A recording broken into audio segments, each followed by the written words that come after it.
Yeah, all right. Woo! Yeah! Cool. Good to see you guys. Good to see you. Good to see you. Yeah, hello, how you doing? Hello and welcome to Penguin Live, where you have the best seat in the house for the best mentalism in the world. I'm your host, Dan Harlan. Thank you so much for joining us. Now, the gentleman that we have with us is well known in his native Germany as well as the rest of Europe, and has gained a great reputation among mentalists worldwide. He headlined and lectured at Mindvention in Las Vegas. He also headlined at the Mind Summit in Cologne. Now, he's published numerous things, some in English, but mostly in German. He's published 6 books in German, but for our English-speaking friends, I have the inside track on this. I know that those are all going to be compiled and published in English in one book very soon. So you're going to have to look out for that because it's great work. Now, he is well known for his dedication to perfectionism and his eye for subtleties and details. And you're going to see all of that in his work. So please join me in welcoming Jan Forster. Hey, Jan. Hi, thank you, Dave. Good to see you. All right. So I'm on. Let's start. I would like to show you my first routine, which I normally use to open my show. And I know there is an idea to do something like a major effect at the beginning, so it should be play big and should involve the entire audience. I think a bit differently because people know what I do. They know I'm a mind reader. Some people are scared. And so I want to put them in a mood, in a good mood, so they think, oh, this guy is nice. So basically, the first 2-3 minutes I only talk. So they know me a little bit. I can connect with the audience. And then I show the first piece, which is quite believable. And also, I use a standard technique, but I'm going to explain you afterwards.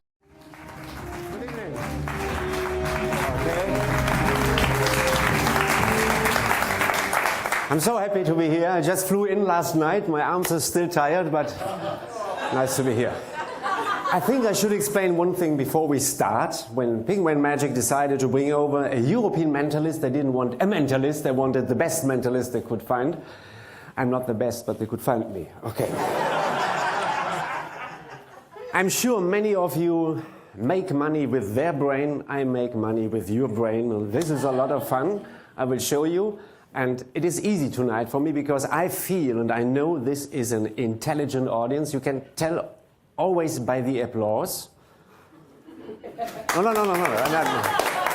And if we keep it the next minutes like that, we are all in a win-win situation because you believe to see a good artist and I believe to have an intelligent audience in front of me. Great. Okay, I know what you think about me, but it's no matter. It's okay. I can live with that. It's okay. It might be that I'm not really reading your mind. It looks like. What I mean is, it might be that you think what you want to think while you think what I want you think. Did you get that? No. I better explain you. I talk about things like influencing people or manipulating people. You know that from advertising, from politics, but I'm harmless. That's the difference.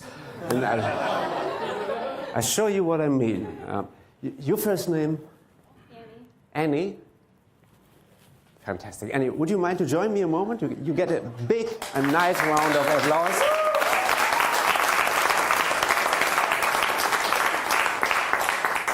Hi, Annie. It is very simple. Just nice. Come over here, and now big applause, please. You did not come alone, right? No. Is this your... Dad. It's your dad. Sister and mom. No boyfriend? No boyfriend. Good for me, okay.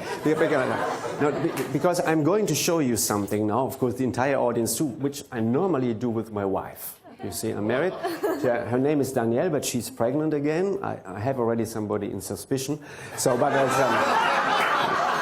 this is why I do it with you, okay?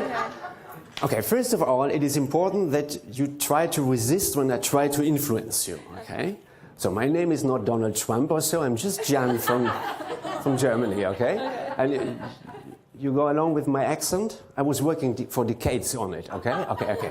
So now, first of all, I give you a pen. It's waterproof. It is made in Germany. It's a Schneider, okay? Give it to you and just uncap it to see. But be careful, it is water resistant. And just put the cap on it, it's better. And just remove the cap one time more. Put it on again, and just remove it one time more. put it back, starting good. You do exactly what I tell you. That's good. Okay, now I ask you to think of any two-digit number, okay? So it might be 10 or 99. Okay. A two-digit, just look at me. Forget about that, okay? A two-digit number, okay? But 3 exceptions, okay? No 33, no 66, and no 99. But then everything is possible. But it must be a two-digit number, okay? You remember, no 33, no 66, and no 99. Don't get influenced. Important, it is a two-digit number, okay? Okay, great. You have one in mind? Yeah. You can still change your mind. Okay. But it has to be two-digit, okay? Okay. And important, it no 33, no 66, and no 99. Do you know this gentleman here in the front row? No. We change that, okay? Okay. What is your first name? Stuart. How? Stuart. Ah, fantastic. Just remember the name, we come back later to it, okay? So what we do is now, when I look away, I ask you to write down the two-digit number you're thinking of. You still can change your mind, okay? Yeah. But you know it is no 33, no 66, and no 99, but it's a two-digit number.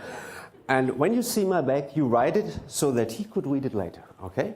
You have one in mind, you can still change, but two-digit, okay? Okay, go, Annie. And when you're ready, just tell me, ready. Two-digit number. Okay, you ready? Okay, what you do now, I don't turn up. You just fold the paper one time. You can give me the pen. Then you got your hands free. Okay, but okay. You put the cap on it. Okay. Then please do me a favor and fold the paper a second time. And you can give me also the pad. And you have the hands. I don't turn over, completely free. And then look on my fist here. What you do is you put the paper in your hand and you close your hand. And when you're done, just say done. Okay. Did you feel somehow influenced? You're not kind of. It's interesting, yeah. Do you believe in mind reading? I thought so, okay. You know how two mind readers greet each other? Like that. You feel well, what's about me? We don't do that, okay. What I'm going to do now, I give you a little envelope, and I ask you just to put the paper in the envelope. When you see my back, not before, and then you give this envelope closed. You have not to seal it, but just fold it. Give it to him, and you sit on it. What's your job, by the way? Sit on the envelope. Yeah, he's an envelope sitter. And what do you do for a living? Sit on the envelope. Sitting on the envelope. Yeah, it's good, huh? So, but you do it once I look away, okay? But not now. One is just work, and then you sit it on. You are envelope sitter. Yes. Great. Give him a big round of applause. He's an envelope sitter. Now don't look. So Annie, once you're done, I'm going to explain you something you might not believe. Okay. Give it to him. So you're hands-free. Yeah. You were not sure if I did influence you. Yeah. I explain you, and of course also my audience, what I have done. Okay. I told you, no 33, Yeah. no 66, and no 99.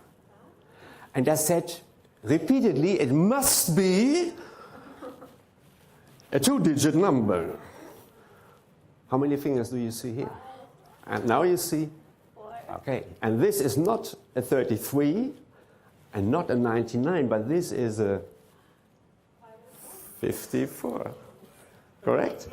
Would you tell us first time which number did you write down? 54. Okay, thank you. Okay. Thank you very much, Annie. Great job. Thank you. Okay.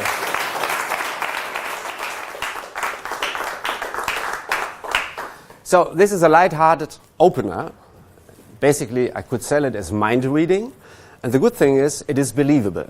Last night we had a layman audience here, and believe me, they're all bought in the stuff that I did influence them. Of course, this is not true. I just took an impression, what you wrote, and then I just turned it around. And whatever you write, I make up, yeah, I did this or this or this. So 25 is perfect because I say two-digit number, so we have the 2. Important, it is a two-digit number.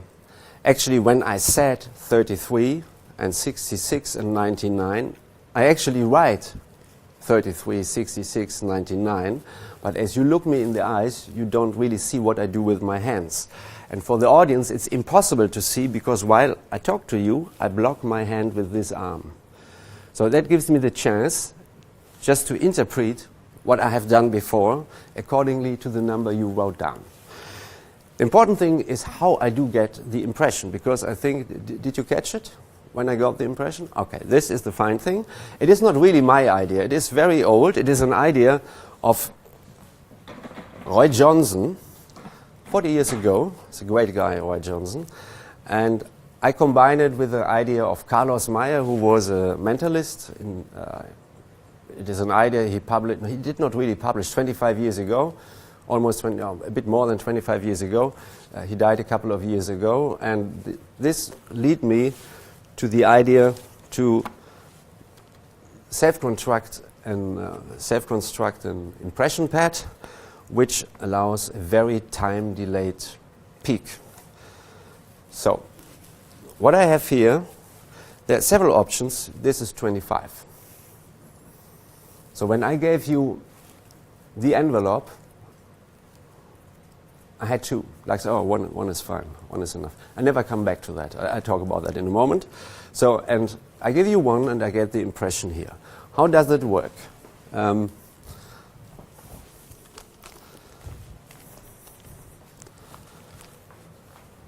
This is a so-called ferro. It is, how do you call it? It's not a magnetic foil. It's a no, but it's like a ferrous fluid, right? Yeah, it is. It ferro, reacts to. Yeah, it reacts to yeah, a ferro magnet. fluid, I believe is what it is. So there are very small particles of ferro in it. Yeah. And I know that Penguin Magic sells that. It's a cipher pad. Yeah, right. This is the material I use. And this pad actually has a hidden pocket here. So what I do is, I explain you in a moment how it is very easy to construct that. You think it's complicated. This is an ordinary envelope, and what I do is, I just open it, and I bend the flap over completely so it looks like that. This is basically also an ordinary envelope. I just glued a piece of this foil on it. There are alternatives I'm going to show you in a moment. So what happens now? This goes down like this, and this one with the bent over flap, I stick inside this envelope. So I have a neat packet, and then I flap this over. So they stick together. So I show it one time more. The foil is here. This opens. This is the so-called address side. Bend this over and stick it into this envelope. And then I fold the flap of the envelope with the foil over the top of all. So this is basically, the cover of this pad is double. So there is a pocket in it and a little cutout so that I can withdraw this packet of envelopes. So I think you need just a magnet, if you don't know it, to erase that. Now it's clean again.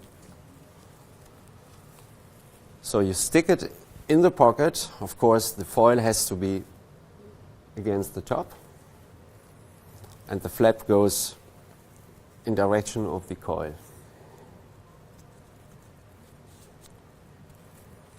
So that's it.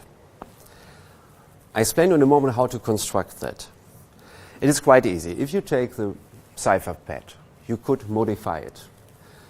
Or if you buy any pad, just make sure that you buy a pad which has a back and a cover, which they all have. That they have a coil, they have, and that these are number 3 coin envelopes. That the cover is a bit bigger than an envelope. So I modified, this one is done, I built it from scratch. But if you take any whatever you have, the cipher or whatever. So basically what you do is buy 2 ordinary pads. So with 1 pad you have already the cover and the back. Then take a second cover from the second pad and just glue on it. I made it white here, a frame of cardboard. Just cut it from thicker cardboard and you just glue it on top. And then you take this one and you glue it on here. Then you have a double cover with a pocket in it. You even could cut this one because you don't need it. You can, of course, put it in the coil, but the same, you could also cut this away and just glue it here. But then you have the pocket. And here you have the cutout, like a half moon or so, that you can withdraw the envelopes. A little thing, what I found out, is that you can do it a bit better. Because, of course, if you have, so I just put these 2 together. So this is the cover, this is the cutout, and this will be the top. I found I show you in a moment a different system if you don't like this kind of foil, because John Riggs has some great ideas and you can even use the system of John Riggs. Then you could do the following thing. This is the top cover. What I did is I just cut a huge piece out. So then you would have something like that. Of course, we cannot leave the hole here. So what I do is I take a piece of thin paper, of really thin, 60-gram paper or so, and with 2 little pieces of double-sided tape, Scotch tape. I just put one here, one here, one here, one here. I glue a paper on top. So then the paper is a bit bigger than the window. And then I cover this piece with a foil. So then it becomes very, very thin. So the impression is getting better and better. I was searching for it. In Europe, it is very common to use this self-adhesive vinyl foil. If you go to Amazon.com in the States, or you go to dcfix.com, you find hundreds of different of these self-adhesive sheets. The fine thing about it is they're extremely thin. This one is in black, for example. I just peel off a little bit to show you. It is extremely thin and it is self-gluing. So if you have cut off this window here and you re-glue a piece of thin paper on top of it, all you do is you take this self-adhesive vinyl foil or film. You can cut it in any size and it is self-gluing, then you close it again. And this is what I have done here, actually. So you see a little bit the frame I glued on here. So this is cut off here, and there is a very thin paper on top of here. And then I took this foil and just went completely over. It is easy because you have not even to work clean because it is self-adhesive, and if it's overlapping, it doesn't matter. The advantage if you do like this is that you get the impression is extremely strong. So there are people, I don't use always this kind of foil because, as you know, John Riggs invented many years ago something which is a sort of wax foil. And you can ask him, he is very busy, and he will provide you for very little money this foil, but you can get it by yourself because these so-called magic slates you find on eBay, and they're very cheap, maybe $1. This is exactly the same because there is a very thin foil on it, and underneath it's wax, black wax. So it means if I write here, I see it. If I pull here, it's gone. So, because, of course, you need for this foil a specific pen. You get this pen also with the cipher. That means inside the top of the pen is a small magnet. And the magnet, of course, then, even if I come close here, you will see it already. I just take one of these. Now I have more on it. If I write like a 3 here, you see it here, okay? But as an alternative, and sometimes I prefer this, and this foil you find in the slates. It is very easy to peel this off and just cut a piece of this wax foil and this very thin foil which is on top of it, and then glue it on top of an envelope. And this is the same effect, but you don't need a special pen. And this is why it's useful if you cut a window here, because then it is very, very thin. I'll show you what happens. So I put this inside here. Actually, it should be 2.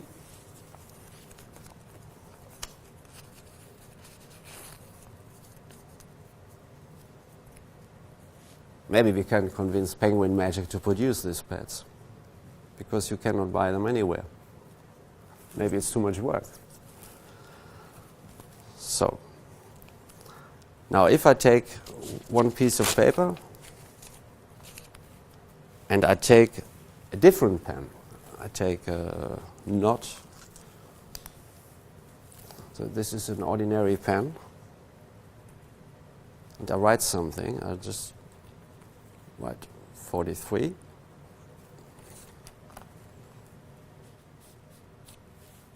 You have it here.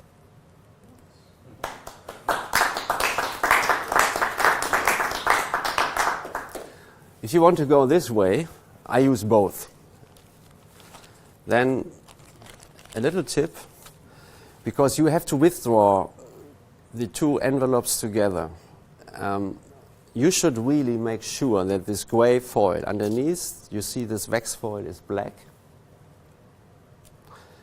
Just glue this gray foil, which is on top of the black wax foil, just glue it on top and on the bottom. Because if you split the envelopes, you might lift this and the impression is gone. I found out the hard way. Many years ago. And since then, of course, then it is a bit more difficult if you have written something to remove it. So you have it here. So I just took a little piece from one of the envelopes, and then you just go underneath the gray foil, and then you just go one time like this, and it's clean again. Okay? Okay. So, this is the construction, but more important actually is the handling. So it really doesn't matter which way you use, if you use this foil or this idea of John Wicks, which I think is great. I got a lot from him, and he knows why, and then I know he says, and I believe it, that he prepares the black wax foil underneath also with wax. He does it by himself, so to increase it, but I found out that this is sufficient. And so you have not to bother him, because sometimes you have to wait months to get it. And so, okay. Peter, you can sit there. I just want to show what I think is important if you do it. So this stays here, and this stays here. Normally I do it with a lady, so I talk to her, I give her the pen. I really let her uncap it several times, because it looks funny, because I tell her, just be aware of I'm going to influence you, and then she does what I tell her. So she stays here. Then I will take out the pad. The nice thing is, of course, you have to cover this, but you just go one time around, there's nothing to see. tear off the paper, and then you do the same. So it's very clean. Put this on top. In order the lady stays on my right hand side, I will use this pocket to make sure that I can read the impression the right way. It is quite important to remember in which direction the coil will show. It shows always to me. So if she's staying there, it doesn't matter, the coil is pointing to me. Sometimes this pocket I cannot use. If I do a longer show, then I have to use this pocket. It's no problem. The lady stays over there, and then the coil shows this way. So I find it helpful if I make a circle here. It's not, she will write here, but it doesn't matter. It is so big, the writing surface. And before she's going to write, I will tell her that she should do so once she sees my back. I think this is really important. Not that somebody thinks I could sneak somehow. So once she sees my back, she writes. It is a gimmick. Of course, it is literally impossible to write very small numbers with this pen. But nevertheless, there is a reason why I said, do you know this gentleman here? Okay, his name is Dale. Please write it so that Dale could read it later. It gives a reason to write bigger. I cannot say, please write big, because I want to get the impression, and I hope that you know. So, but it sounds logical, because you are going to read it later, and please write it in a way that Dale could read it later. Okay, do it once you see my back. So that ensures that she will write not too small. Besides that, it's literally impossible. And I put some stress, because I push you. I said, once you're ready, just tell me ready. Because I don't want that somebody behind my back does.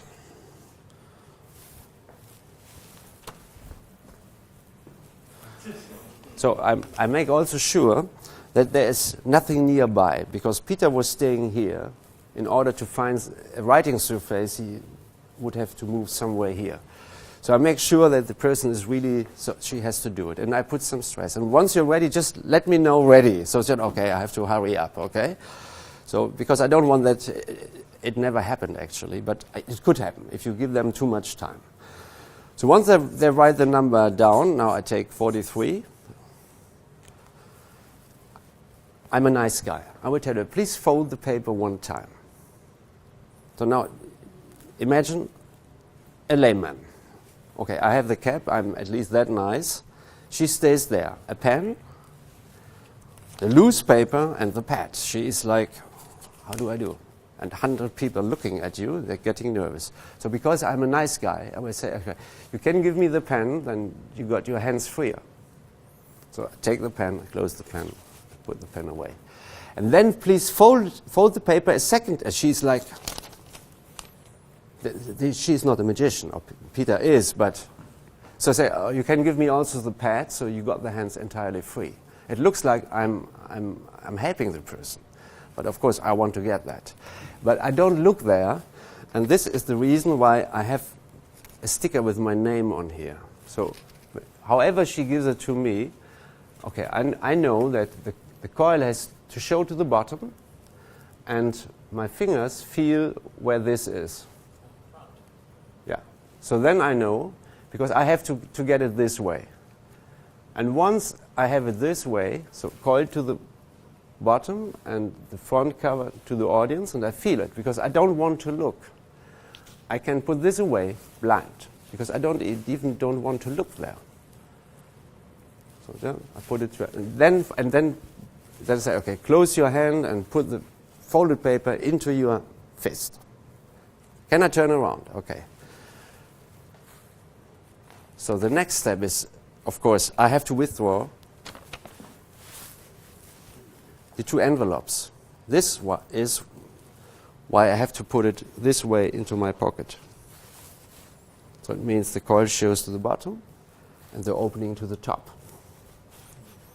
But I don't want to do immediately. I need a little time delay, because if I withdraw the envelopes a second or 2 seconds later after I put it away, there is a connection between this and this. So I recap. Did you feel influence? No. Are you sure? Okay. What I'm going to do. And now I tell the person that I'm giving her an envelope. I will give you an envelope, and I ask you to put the folded and so on inside the envelope and close the envelope. You have not to seal it and give it to Dale, and Dale will sit on it. Okay. If I go to my pocket now, I do something I have said before, because I say I will give an envelope to you. It is a huge difference. If I go to my pocket without saying what I'm doing there, and I say, okay, I give you one is sufficient, this is really shit, because people are getting suspicious. So we call it anticipation. If I say something, what I'm going to do, then you don't wonder if I do this, because I said that before. But if I go in my pocket and you understand the reason to go in my pocket after I have done something, it is too late, because there will be people that say he did something. So it is always good to say that what you're going to do. To be honest, until the late 90s, I was a manipulator. I had a manipulation act before I turned completely mental. So it was a 12-minute act, and I was manipulating. And even there, I was not talking. It was a musical act, 12 minutes. I learned all these things. Even non-verbal, you can do that. I show later when I explain you a deck switch later. So it means I had a thing. I had to put a cigarette over there. And when I was putting the cigarette over there, there was an ashtray. I was loading a deck of cards in my hand. So if I would have done like this, I show you, it's bad. If I have a cigarette and I do like this, then they say, oh, he has done something. But this is School of Henk van Meijden, who was one of my teachers. If you have a cigarette and you look on the cigarette and you make the distance between the cigarette and your face is getting bigger, not like this is wrong. It has to be this. And before you put the cigarette there, you just look over there and you do this. Then people know what you're going to do. They know you were looking. It doesn't take ages. There's no opera. It is not big acting. But it's just a matter of 2 seconds, 3 seconds, just to take the cigarette. You look at the cigarette. You look over there. There is an ashtray. Okay. And then you go over here. And then I can do everything here, because in this moment, the attention goes down, because I do something what I was saying before. And it's the same here. I will tell you that I'm going to give you an envelope. And I tell you what to do with the envelope. And if I go here and I withdraw the envelopes, nothing will happen, because I told you before. And then, oh, one is enough. I don't say always one is enough. Sometimes I just think it, but it will change my face expression. It is like a monologue, a secret monologue I do with myself. So I say, oh, one is enough. There's enough time to read it here. And once he or she got the envelope, I'm left with this. I feel it is important. Don't put it back here. Just put it here, because you have done it. And the rest, of course, is only presentation. And accordingly, the number I could read, I will make my story like you. Do you remember I told you important is a 2-digit number? And while I was saying 33, 66, 99, I all the time, I even turned one time around that the audience can see this. And believe me, laymen believe that this was a piece of influencing. Okay.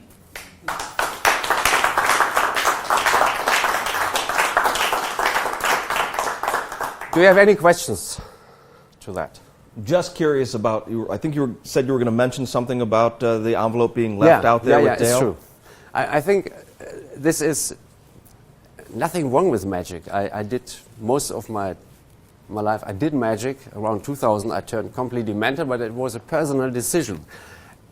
A magician would say, and now please stand up, take it out, and show everyone we have. She wrote down, final proof. Ta-da! It's okay if you do magic, but if you do mentalism, I think it's totally wrong, because the story is about influencing people. So I have nothing to prove, actually, because I explain what I have done. So I do repeatedly 25, I do this, and I explain this. So for everyone it's clear it is 25. And the person on stage will say, yes, I was finally thinking of 25. So there's no need to go back there. It is too much. Because the theme is not, I can prove what she wrote down. The theme is, I'm getting somebody to write what I want. So therefore, I never go back there. There are even people that forget about it. Because the process of writing down something, I prefer that people forget. Not everybody will do. If you do it in a theater, I've seen it. They came and I was looking, there's someone, can I see it? It's really 25. But it's up to them. But I don't provoke that. I just let it there. Okay. Yes? You take both envelopes out of your pocket. Yeah. And you give one to the volunteers. How do you get rid of the other one when you read it? How I get it? Can you do that? When you take two envelopes out, then how you proceed after? Well, the reason is I want to give her one. By accident, I grabbed two. So there's no big deal. It is like, I want to give her only one, but what actually happens is that by accident, I grabbed two. So it's not like, why did he take two? So you read that when you get the folder, the notebook, when you get that, you see what's written there? Yeah. Oh, okay. And then they're split easily because if you do the preparation like this, and you withdraw them, they really separate so easily. And they say, okay, oh, sorry, one is fine. So it's no issue. Never ever somebody thought, why do you have two envelopes? So I give you one, oh, one is fine. So nobody, I can have 3, 5, 6, 10 in my pocket. I just want to give you one. Oh, one is enough. So this is no issue. It is. I don't know. I'm sure nobody felt something about why he has two envelopes. Yes, because be natural. Because believe what you say. I do anyhow. Okay. Okay. Thank you.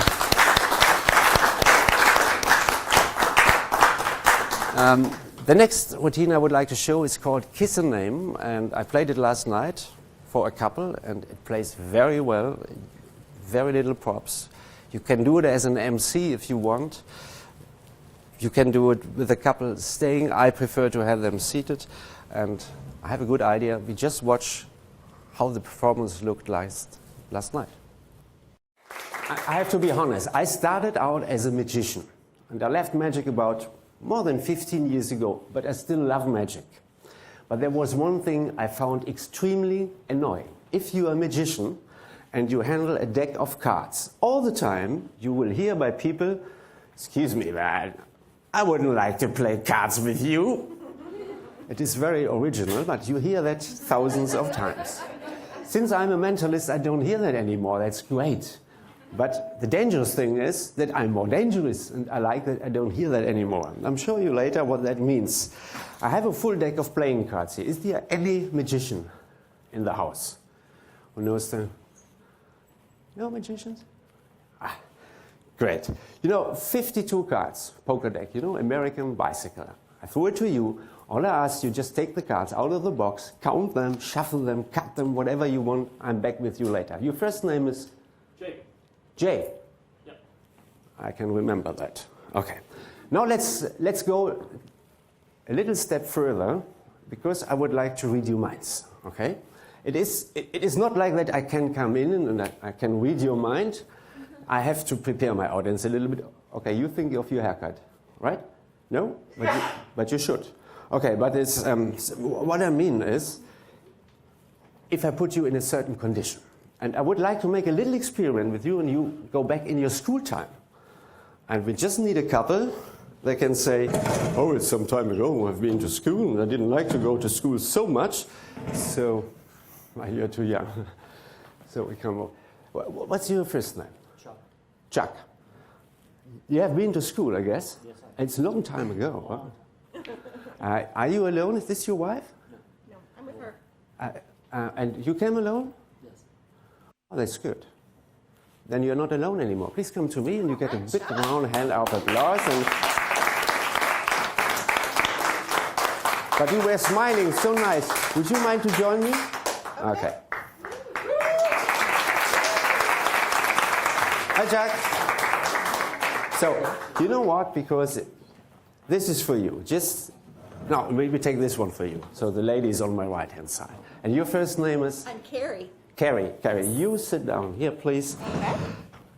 Big hand of applause. 2 volunteers. So, it is very simple. School time is some time ago, and we go back in your school time. Did you like to go to school? No. No, I thought so. Okay. So I hope I don't hurt you now when we go back in school time, because I have 2 file cards here. One is for you, and one is for you. You find my name on it, my telephone number, my address, and so on, so you could visit me if you like. I would prefer you do that in the internet, okay? So this file card is for you. You both get a pencil, but please don't do anything right now, because I start with you. Okay. Your first name is still Chuck. Chuck, and you write it G-A-C-K? C-H-U-C-K. Oh, it's French, Jacques. It's a French name. Yes. Yeah, okay.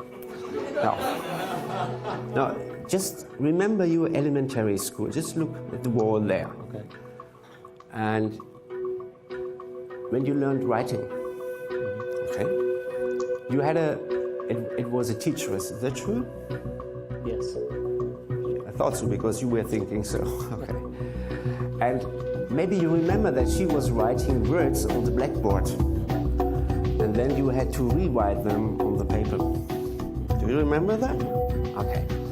Now imagine this blackboard, first class, elementary school, would be this file card. Okay, now look down here. And all I want is that you decide on a word and you record it here. Okay? Okay. And I don't look. And once you have done it, just hold it writing side down. Okay? Fold it. No, don't fold it. Just hold it. Hold it, okay. And I don't look. Go now. Now I go to Carrie. Hi, Carrie. Hi, sweetie. Now, probably not the first class, a bit later. Do you remember your first real kiss? Mm-hmm. Yeah? Your real kiss. Mm-hmm. Don't talk about mama, papa. Shuffle the cards, please. You're not for pleasure here. Cardboard. Okay. It was a boy. Mm-hmm. I have to ask. Okay. Do you remember his first name? Uh-huh. You do? Mm-hmm. Excellent. Do you remember how old you have been? How old? More or less? You get red cheeks. Do I get red cheeks? Yeah. Maybe after 2 glasses of wine. It's not the Free boy? wine. Okay. So if you don't mind, just record it. Huh? His name, Okay. and if you remember, more or less, I don't look. Okay. Jack, you ready? Mm-hmm. So I give you this envelope. It is self-sealing. So all I ask you is, put your card in it, then remove the foil and seal it. Okay? I don't look. And Carrie, when you're ready, just let me know. You're ready. And you remember all that from your school time. We do exactly the same, so that we don't see it. And I leave everything with you. May I leave the foil here? It is self-gluing. So, and then you really press it, and you can hold it. Just press it. And if you hold it against the light, you too, just hold it against the light. You might see the card, but you don't see what's written from both. Right. Okay, but nevertheless, you do the same. I ask you to hold it between your hands like this. Okay. Let's start with you, because everybody wants to know. I don't think it's all that What was the exciting. name of the boy and how old she was? No, I start over here. Okay. You remember the word you were deciding on? Yes. Okay. Just try to picture this word in your mind. Don't see, no, there is nothing. Do you see the blackboard over there? Thank you. Okay. Just relax. And just see that you think of something you can touch easily. It's true? It's true. Yeah. Just relax a little bit. Now lift your hands. Okay. It is something you could hold in one or two hands easily. Yes. Just continue. Just picture it. It is a complicated word because in the first class we have to learn to write. But it is definitely something you think of. It is something you can eat. It's true? No. No, but it's concerning somehow your head or so. It is concerning a part of your body. No, it is more down. It is concerning your food somehow. No, but it is something you would wear on your head. Yes. Yes, it is. But it's something you. Okay, I feel a vowel in the center. It is an A. Yes. It's not. But there is a saying like when you are not successful, sometimes you say, "I could eat my hat." And you were thinking a moment of eating your hat. Is this the word you're thinking of? Hat. Yes. Thank you. Okay. So, top hat we say also. And Jacques, do you wear a hat sometimes? A top hat? No, you don't. Hat. If you don't mind, can I keep this? Because I collect handwritings. You can keep the pen, but maybe you write your name over here. So it is a nice memory for me. And then I know how... Chuck. Okay, Chuck Hickok. Okay, the pen is for you. The applause is for you. Okay, thank you very much.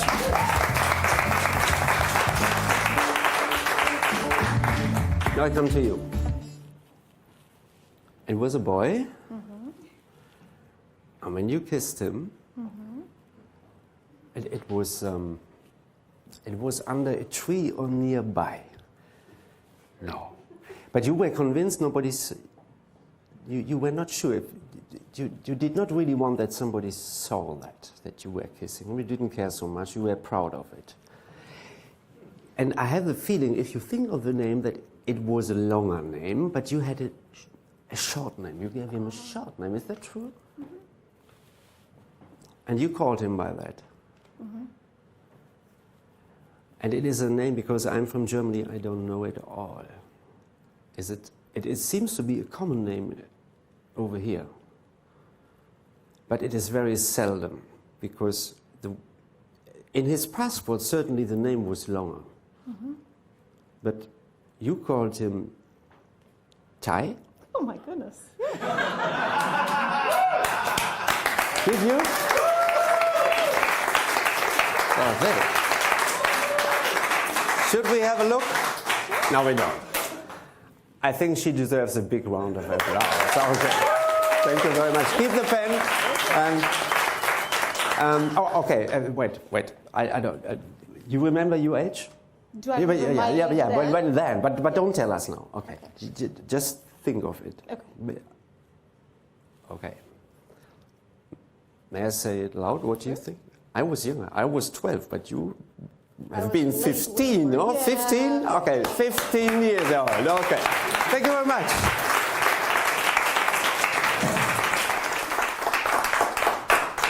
So the nice thing about it is nobody has to act here now, and I can go straight to the explanation. I think this routine is extremely difficult to backtrack because there are so many layers in it. So, and I try to divide the layers. First of all, I use a peak. Then I use a switch. I use a Jackson flap. I use dual reality. I use a missed call. And I use an anagram. It's quite a lot, for one routine. So this is why it makes it literally impossible to backtrack. So, I start with the gentleman. The gentleman gets a file card. And I talk about, you find my name on it, my address, my telephone number, so you can visit me. I prefer the internet. This is a minor joke, but I believe it is always better to sell something with a minor joke, with a smile. I don't want to prove, because while the audience will get the impression that he will write down any imaginary word, actually he will tick one of 6 words which are pre-written on here. So I have written on here, please select one word, remember and mark, and then I write tick it, then keep your writing face down. So I think we go here, then you see it even better. Okay. So it looks like that. Can we see it?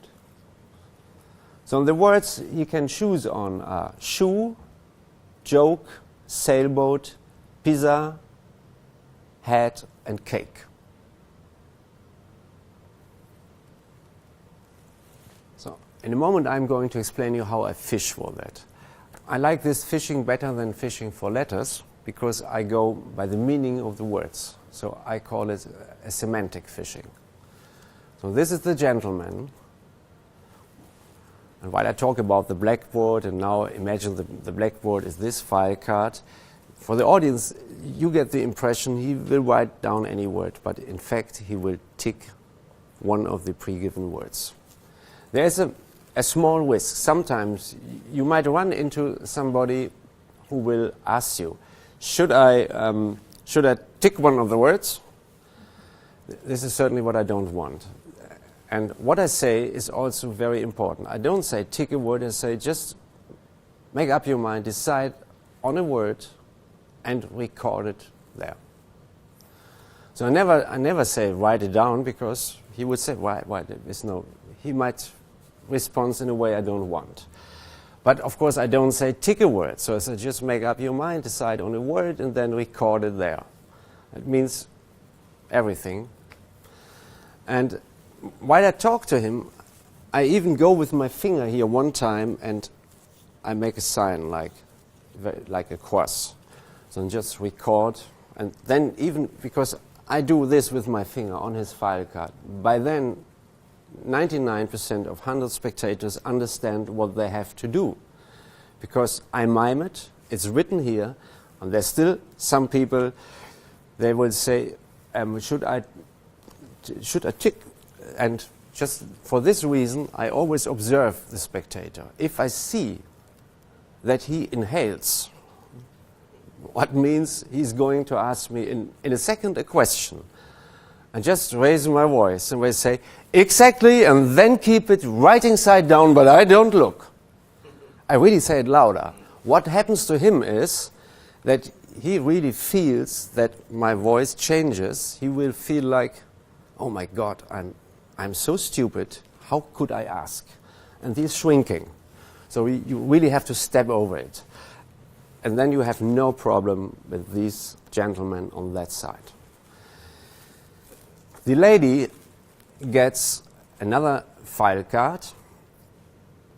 I'll tell you in a moment how I make them, because I print them on my own printer, and you get them in big sheets, and they're already almost cut off, and you just take them off. So you print a sheet on both sides. If I print one sheet, I have like 10 of these cards. And then sometimes I cut it a little bit so that they get the size of these envelopes. But it is very easy to make it on a computer. So for the lady, I have, of course, here I really have my name and my website. Not here because there is no space. And then here I have written, please write the name below, because she knows I was talking about the boy. And under the line I have, how old were you? There's enough space to write the number. And underneath again, then keep your writing face down. So the lady gets this, the gentleman has this. So now I come to my envelopes. So what I have, first of all, I have a so-called peak envelope. So it has a window. It is very easy to construct because all I do is I take any envelope and I just cut away the flap. So then I have this. Then I take a piece of cardboard and I put it in. I take a pencil and I just draw a window on it so I know where to cut. And then whether I take a pair of scissors or an X-Acto knife, I think I got one here.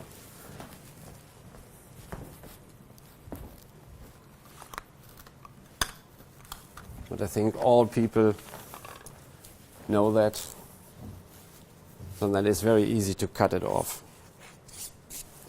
And then I have at the end this window envelope, and I cut away the flap, which was here.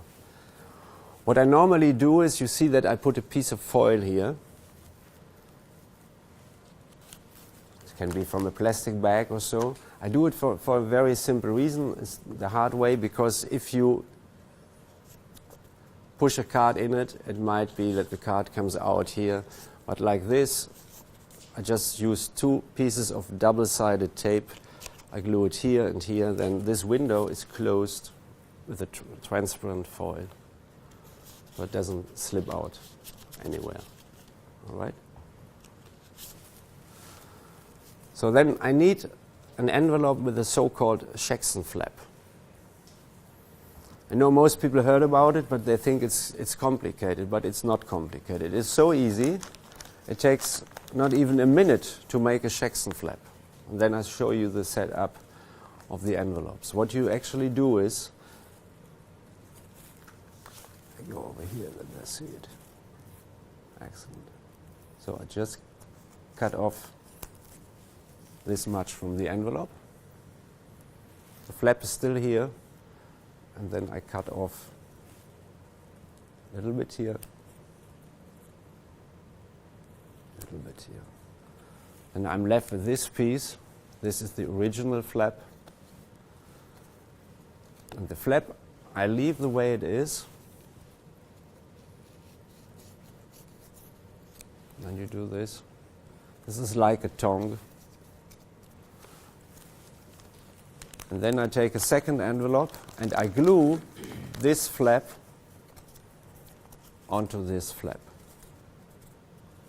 Just leak it, glue it on it, and then it looks like this. The result is you have a flap which is a bit thicker, but you don't see and you don't feel, and you have this sort of tongue underneath. If you stick this tongue into the window envelope, it looks extremely clean. So just hold it like this. So if you put, you see that? I think Bob Cassidy, he really made it popular. So if you put something in here, and if normally then I would lift the hand, but I don't do now. If you slide it out and you bend this down, then I have this here.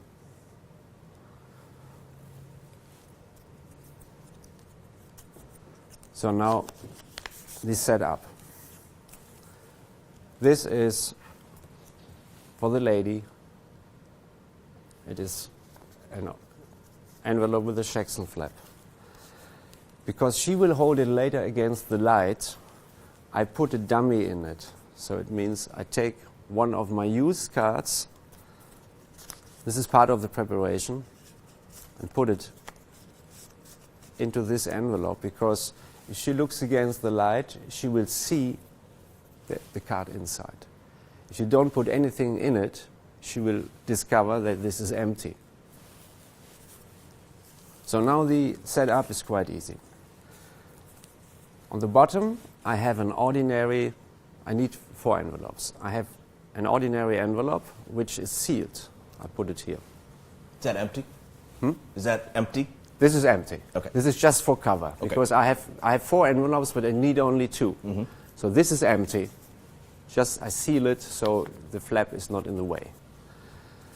Then I take the window envelope, of course, which is empty, and I take the envelope with the Jackson flap. There's a dummy in it, and I put the tongue into this envelope with the window. And that goes on top of this. And then for the gentleman again, he gets an ordinary envelope. There's nothing special about it. This goes on top. So you have it like this. So empty envelope sealed, then the window envelope empty, the envelope with the Jackson flap, inside the dummy, the tongue goes inside the window envelope, the flap goes down, and this goes on top. And this is the envelope for the gentleman, which is totally ungimmicked. This goes on top. So it looks like a stack of several envelopes. Actually, these are 4 envelopes, and I need only 2. There is one little thing I want to mention. I don't like people leaking the envelopes. So what I do is I use double-sided Scotch tape or Taser. Taser is more popular in Europe. And it comes on rolls like this. And I just take a piece of this double-sided tape and I glue it inside the flap. Can you see it? And I just bend one corner a little bit so it makes it easier to remove the foil. Okay.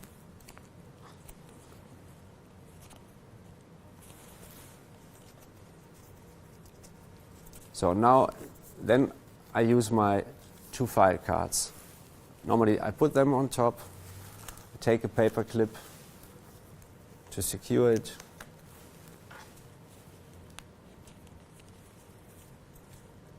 and then I can put it in my pocket. I always have some of these pencils in my pocket, golf pencils. I let them make with my name on it. It's not important, but people keep it. It's a nice souvenir and it's advertising. So now it plays quite easy. One thing I should mention, there is a reason that I have some advertising my name on it. It helps me to have the correct orientation with the lady when she puts her card in the envelope with the window.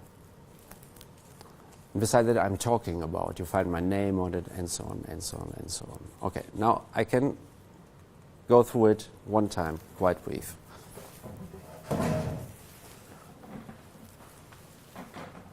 The lady is sitting here, the gentleman is sitting here. So first of all I take off the paper clip. It doesn't matter which order. The gentleman gets this one with the words. She gets the name and her age. I tell them not to do anything right now until it's time to do so. Each one gets a pen. So I start with the gentleman, talk about the blackboard, and imagine the blackboard is there, blah, blah, blah, blah. And after a while I say, now imagine the blackboard is this file card. You have seen in the video clip that the gentleman really was looking all the time there, and then I lead him down with his eyes on this card. And then I will tell him, just decide on any word, make up your mind, and record it here. And then I do this with my finger. So then, by then, he really knows what to do. If he is starting to inhale, and I feel in the moment there's coming a stupid question, with yes, exactly, tick it, don't say it, no. Exactly, and then you hold it writing side down. Writing sounds good because now I can say writing. Okay, and then he will shrink. He will feel like I'm stupid. So he does, and he will hold this in his hand. Then I go to the lady, and I talk to her. I don't emphasize too much that she should write also down the age. I say, so if you know the name, please write down the name, and if you remember the age. So it goes a bit down. So, but it is literally impossible not to fill in correctly. So now I'll go over to the gentleman. The gentleman gets the ordinary envelope. I will tell him, and it's better you tell him, because I have had in the past that they unseal it first, so they remove the foil and then they try to stick in their card. There's a problem. So tell him very clearly, so please put your card in it, writing side down, and then you remove the foil and you seal your envelope. So he will do this. But then I'm already over there, he seals it. Now I will seal it. So he does that. He keeps that. So he does everything on his own. Now I turn to the lady, and now, because she's a lady and I'm a nice guy, I'm going to help her. And this is a little additional advantage if you use this, because it keeps her more busy, because I will give her a few informations, and so I help you, and if you don't mind, I give you this foil also. So she's like, okay. So then she will be happy if I help her. So what I actually do is, so I do it here so that you can see it, how clean it looks. Again, we do it on the table. Can we get it on the table? Yeah, okay. So for her it looks like, so this is why my name or sort of advertising is helping me, because this way I would have problems, but if I put it in this way that she can read my name and I can read my name myself, then I know that later on I will read this easily in the window. If I put it in this side, I would have problems. So this helps also. So I put this in here. And she is here. And can I leave this with you? Okay. And then when I do it slow now, but what actually happens is you would see the flap here, but I just bring my hand a little bit up and I bend this already. So then just press it.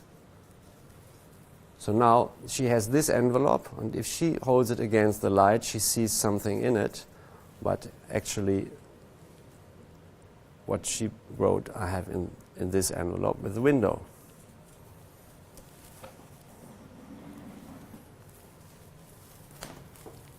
So what happens now, of course, I have to read it, and I want to read it as early as possible. So what I do is, I tell them, hold it against the light, and then I turn the entire stack over in my hand. This is really easy, like that. And if you hold it against the light, and now I can read here. Oh yeah, that's great. So it looks like this. Okay. They're sitting there, I just turn it over. Just hold it against the light, and you will see. Now even look here, I don't look now. And you will see in the light, you can see the file cards, but it's impossible to see what's written. And now I look here, and I have really all the time to do it.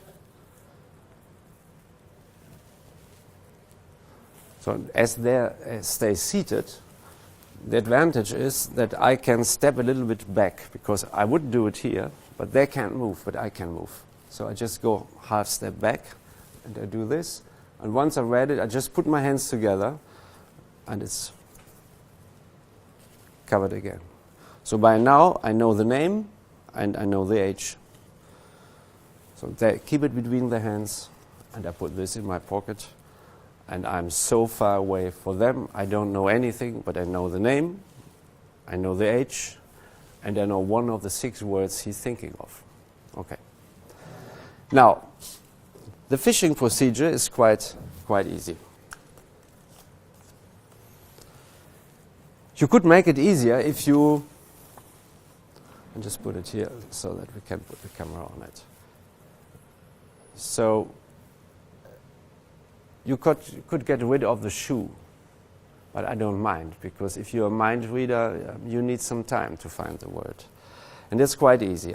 My first statement it shouldn't sound like a question. A mentalist does statements. It is something you can touch, and I touch the person. So, except the joke, you can touch everything. So if I get something like, then I know it's the joke. You might not get a no, which actually is better. If you get a no, you know it is joke, but you still can say no. But it is something that can touch you, of course, because about a joke you laugh. So you diminish your mistake. So, joke. No, you cannot touch it. First statement, then it is a joke. The second statement is, it is something you can hold easily in one or two hands. Okay. If it's a no, then for sure it is a sailboat. If it's a sailboat, the nice thing is you know it immediately. You can say, can you draw something that I get a clearer image what you are thinking of? And then you can state, oh, by the way, did you sign something like wavy lines? Everybody will do, because sailboat make it clearer, maybe this, and then a bit more, something surrounding, and then the water, wavy lines. So actually you could tell him more than the word by itself could mean, because you know already what he's thinking of, and now you tell him what to think. Because you force him, because he does not know that I know his word. But so I can force him to think something, he has no choice. And if I tell him, but you were thinking of 3 wavy lines, he says, oh my God, he's in my head. No, because he does not know that I know sailboat. But, okay, the first statement is you can touch it. The second, you can hold it easily in 1 or 2 hands. No means, so whether joke or sailboat. The third is you can eat. If you cannot eat it, then it can be only shoe or head. If you cannot eat it, your next statement would be, but it's concerning your head. And if normally you get a reaction. So if it's concerning his head, of course, it's the top hat. If it's not, you cannot eat it, it's not really concerning my head, or you do something like that. You just slide down his body, but a part of your body, and then you're already at his shoe. Or you come back and say, no, it is something you can... So it is quite easy. So you can touch it. You can hold it easily in one hand. You can eat it. No, so shoe or head. But if you can eat it, then you have whether pizza or cake. And then your statement would be, it is tasting sweet. It is sweet. If it's the pizza, he will, no, it's not sweet. But you still can say, no, but you can make it sweet. Yeah, it's true. There is sort of sweet pizza. But the first reaction, if it's a pizza and you say it's sweet, he will say no. Or he will show you not really. Then you know it's pizza. But if it's sweet, then you know it's cake. Okay? So, you can touch it. You can hold it easily in 1 or 2 hands. You can eat it. No, then you talk, but it's concerning your head or a part of your body.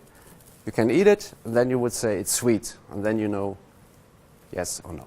So generally you get only 1 no, and then you know it. Just if it's the shoe, you might get 2 no's, because you cannot eat it, it's concerning your head, but then just continue talking, no, but a part of your body, and go direction to his shoes.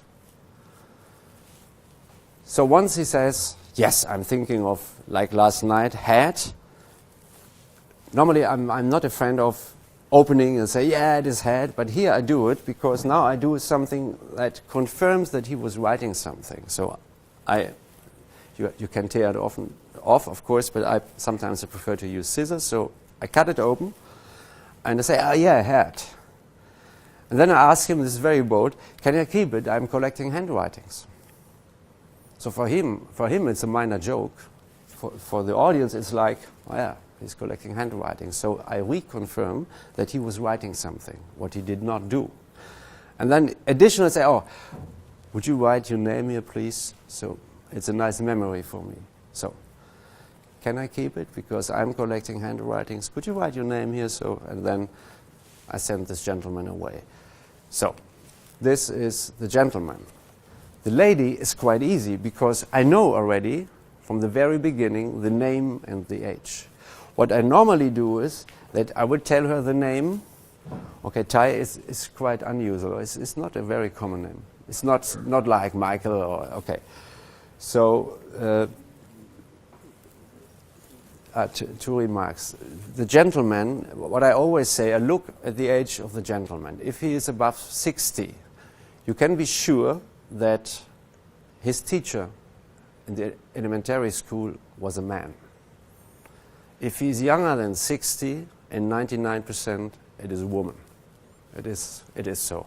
So you can tell her what I did last night. It was a teacher. And he says, yes, yeah, you thought so. So it's statistics, but you can take the risk. The same, okay, 15 is late, but if somebody did his first kiss with 13, 14, most of the time, really, it was not inside a house. I have two daughters, they're 13 and 15. If they meet a boyfriend, they go for a walk. So yeah, it's true. And so it didn't work last night, but I take the risk, I don't mind. So it is like 13, 14, 15, it was not inside, it was under a tree or nearby. And it's true in 99%. So she will be shocked because she did not write it down, because you tell her something just by your experience. And if you get a name like Tai, I guess in the passport it is a longer name. Whatever that means, because there's also the last name. So by saying this statement, but in the passport it was a longer name, but you just call him, and then slowly I would tell her the name. Of course, there are better names. In Europe, a very common name is Alexander. But most they make it short. They say Alex, but the true name is Alexander. So if I read Alex, I can tell a lot. I say, I know his name was longer. She's shocked. But it is a Greek name. It is a Greek name. And you called him the short way. But in his passport it was a longer name. But you all called him, and especially you called him. And then I tell her things she didn't write down. Or sometimes you find a Turkish name. We have a lot of Turks in Europe. It's great if you have a Turkish name. Or if you have a French name. In Switzerland, sometimes I find Pierre. I say, okay, but this guy is... so you can talk about the language. He's not from the German-speaking part in Switzerland. They're shocked because, yeah, it's true. So just the names give you a lot. Just think about it by your own life experience. So don't just tell her the name, blap in the face. Just think about it, what the name tells you, and tell her. And you will have many hits. And the age, I keep for the very end. Of course, I could tell her, and you have been 15. No, I just leave it. And when I send her back to her seat, I would say, just wait a moment. Don't tell me the age you were. Just think of the age, how old. And then normally I say, oh, I was younger. So I'm allowed to say what age you were and you were thinking of. You were 15. This is like a little final kicker. You could do it earlier, but I would keep it for the very, very end. So, and this is Kiss and Name.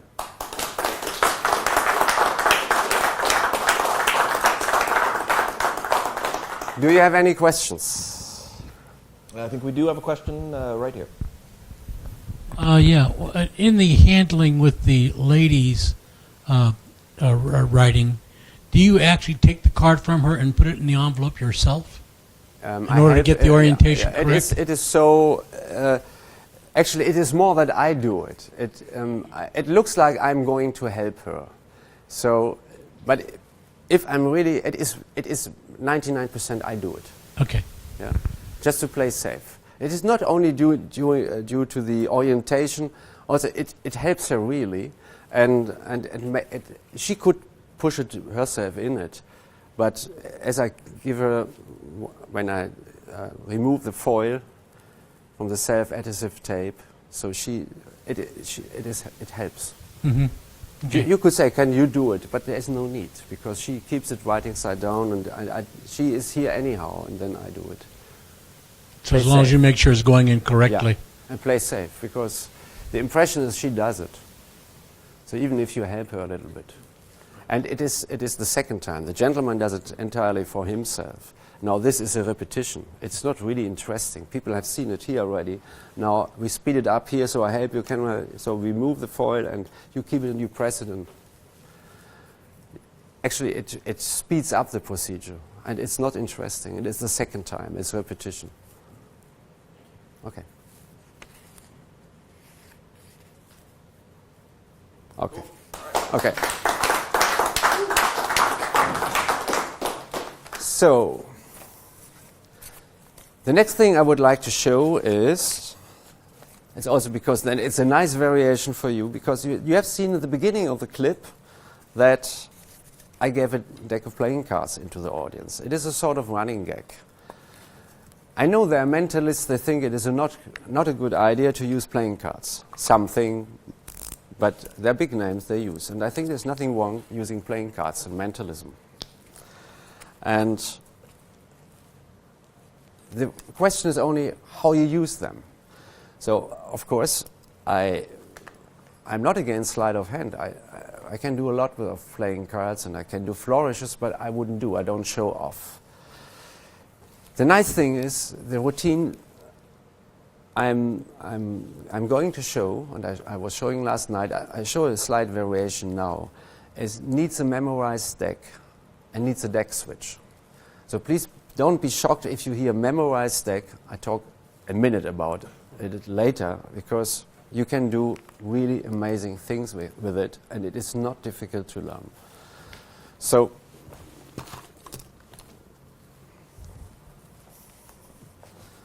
and the deck switch we will use also in another routine I'm going to show you.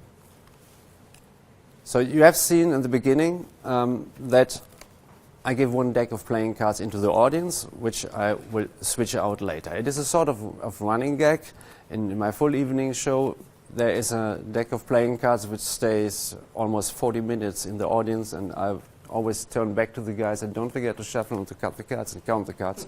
So it reminds the people that he has done something. So what I have done is what you see clearly, and Jay was here last night, and he saw it. He saw it, and we didn't think about it, but he was sure there was no deck switch, and this helps selling this fact a lot. If you see, do you see these two black lines here? One is here, and the other one is here, on both sides. I did this with the felt tip. And I never talk about it, but the person who got the deck of playing cards in his hand, after a while will recognize that. And once you have done a switch, and the second deck has also this, it's just a little addition that helps to sell it. It's still the same. So, actually, I always have both decks memorized, so I don't get confused. This is the deck I'm going to switch in. It will be in this pocket, and this is my pen. It stays here. I give it to Jay now, and you have not to mix it really, but there is a person in the audience who will shuffle the deck and cut the deck, count the cards, and at some point I will tell him, and if you feel it's enough, just put them back in the box. And he does, because the switch is easier if the deck is cased. So now I will ask this guy to come on stage. And Jay, it's great. So Jay comes to me with the keep the cards. Still, come to me. Okay. So, and the variation I'm going to show you, which I think is stronger, what I have done last night, is I'm going to show you how to read minds. Okay, we use these playing cards. This is, by the way, always a line I use very often, that I tell the people it's a true story that I was a magician, and when I was a magician, I very often heard, I don't want to play cards with you. This is true, it's true. And since I'm working as a mentalist, I never hear that. Mm-hmm. This is also true.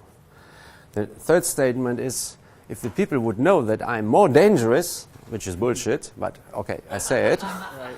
So, but it's a nice line. So it gives me a reason to show you something using playing cards, because as a magician I heard this, as a mentalist I heard, but I'm more dangerous, and I show you what I mean, and I'm going to teach you now how to read minds using playing cards. So that keeps the interest of the people. So now I will invite in a moment 3 people more, because you watch them and I show you how to read minds, okay? And we put this table here, and now normally I would do the deck switch when I have 4 people on stage, because it's a bit messy, and I can cover it better. And I do exactly what I have done last night to you. Okay. So Jay was staying here, and I will have 4 gentlemen here, and we do that in a moment. And I said, Jay, you did a great job. We were shuffling the cards for ages. And you know what? Once we're finished, I will give this deck of playing cards for you. It will be yours. Is that nice? Yeah. And you get it even written. I write it down. How Jay is your name? Yeah. No, wait. And how do you... So now it's already done. So... It's smooth. So the pen is here. So it is, of course, if he stays here and I have 3 gentlemen, there's a good reason that I stay like this, but you can do it even this way. So this, it doesn't matter, they're both memorized. Okay. So what I do is, I tell him, same psychology, that you have to know before what I'm going to do. If I go in my pockets and come with a pen, it's not so good. But if I tell you before, and you get it written, it will be your deck. It's a gift for you because you were helping me. Give him a nice hand of applause. Now, you get it written. So I do 1, 2. No, not 1, 2. Very light. Like what? Now you know I'm looking for a pen. 1, 2. Now both hands go here. I come out again. The pen is here, and then I do this. This is already a different deck. Inside the pocket, it is so easy. All you do actually is this.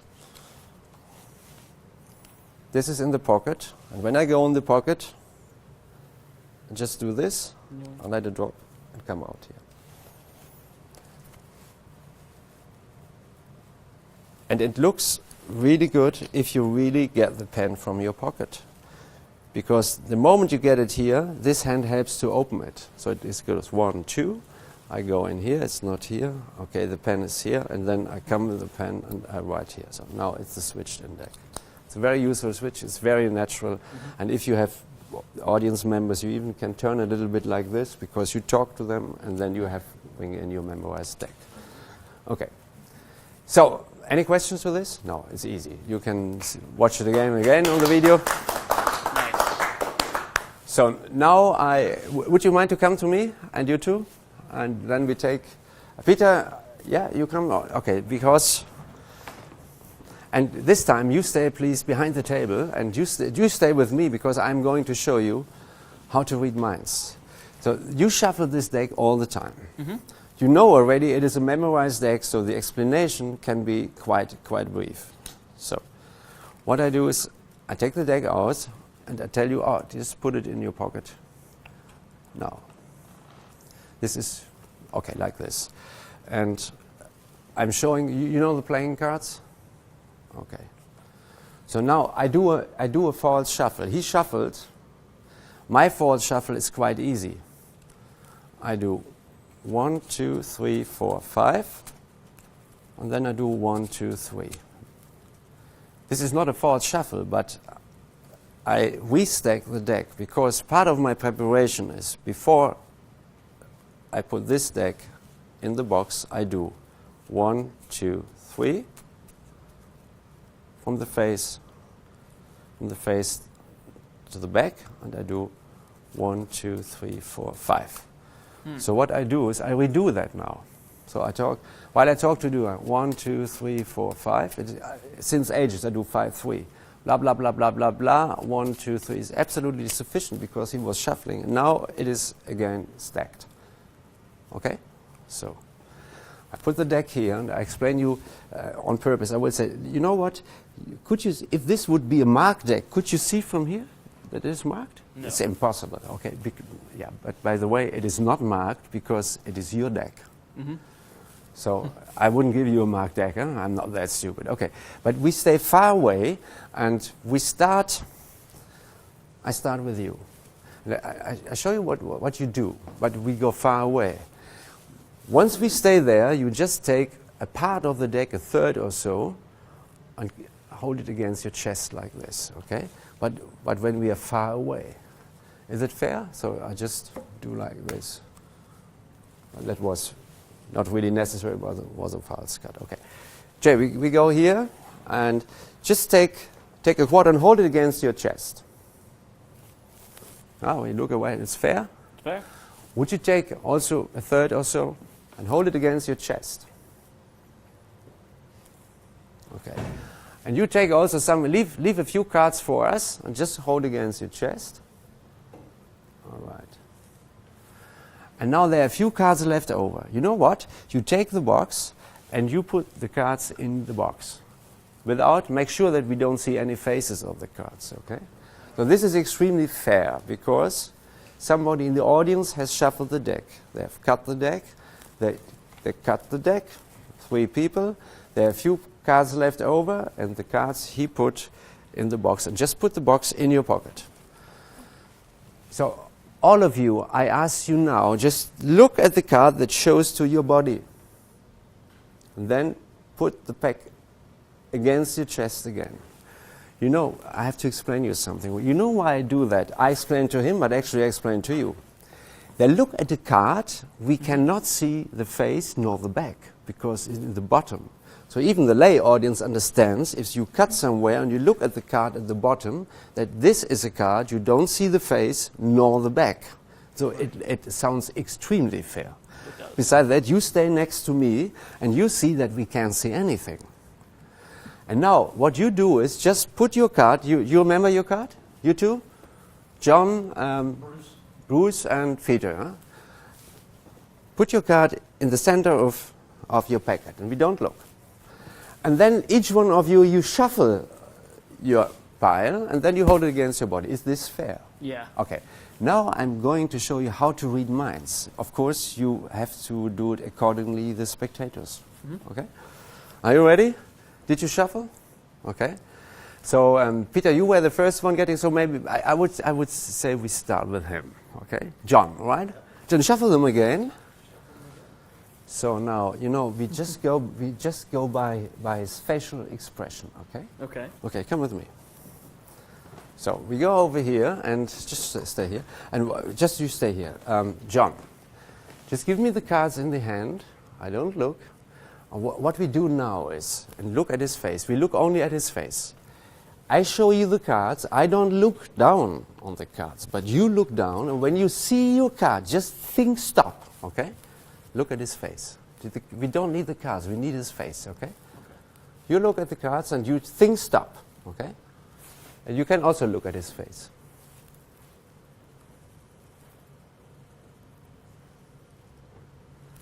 Did you see something in his face? I think, come on. I think he thought twice stop. Is it possible that you were thinking twice stop to fool me? No. Okay, but so then it was quite in the middle because it was not here because he was doing like this. Do you feel that? Okay. Can you put these cards in your pocket, but different pocket? Okay. What card were you thinking of? 6 of spades. You see? 6 of spades. So you put it there. So now, in your case, we do it differently. So, what's your profession? I'm a driver. Ah, you're a driver. You know, a driver you have to treat differently. Truck driver? No, automobiles. Ah, okay. Can you shuffle your cards again, please? And you remember your card? Yes. Okay. So we don't look at his face at all. Okay? You know what you do is, when I show you the cards, I don't look at the cards. We look in this way. what you actually do is when you see your card, all you do is you think yes, and then you repeat the name of your card one time. Okay? Okay. Okay? Are you ready? Yes.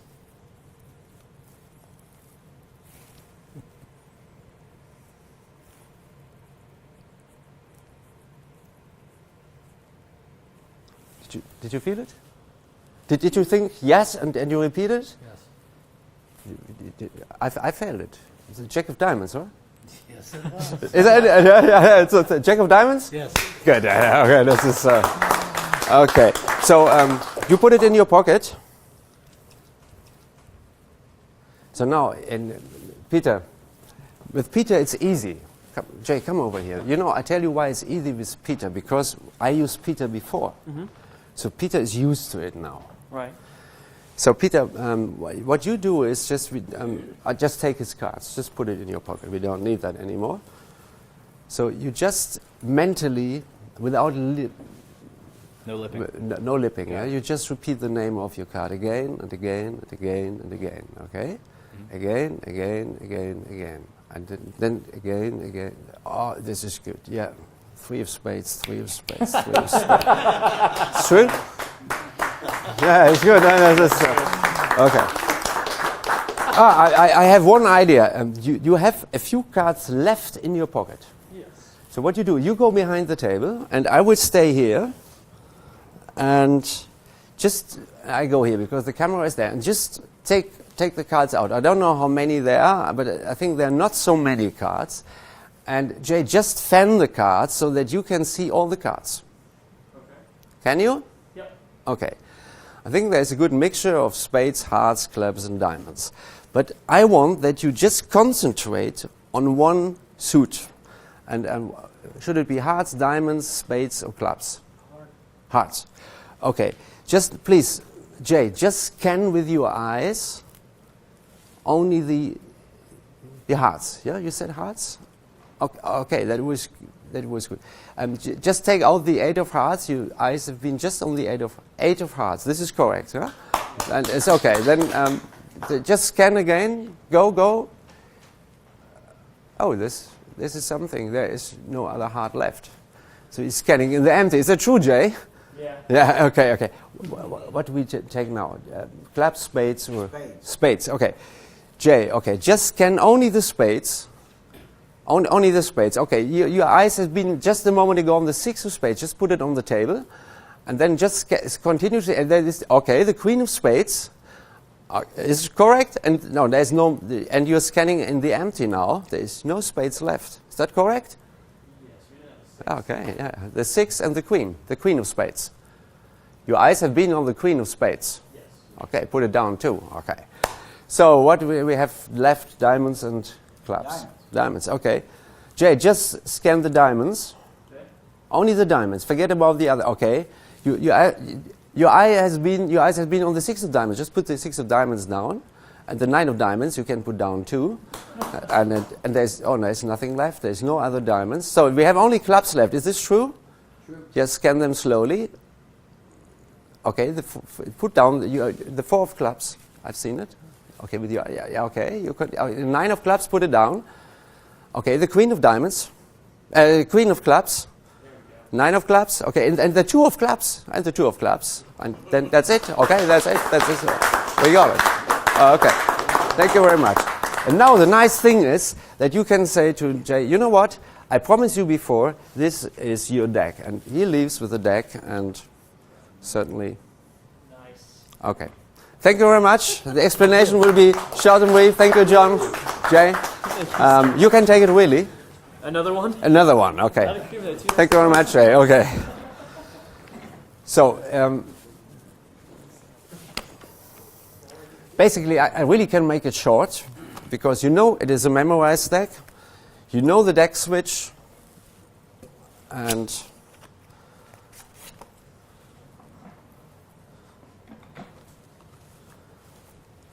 just 3 words about memorized deck.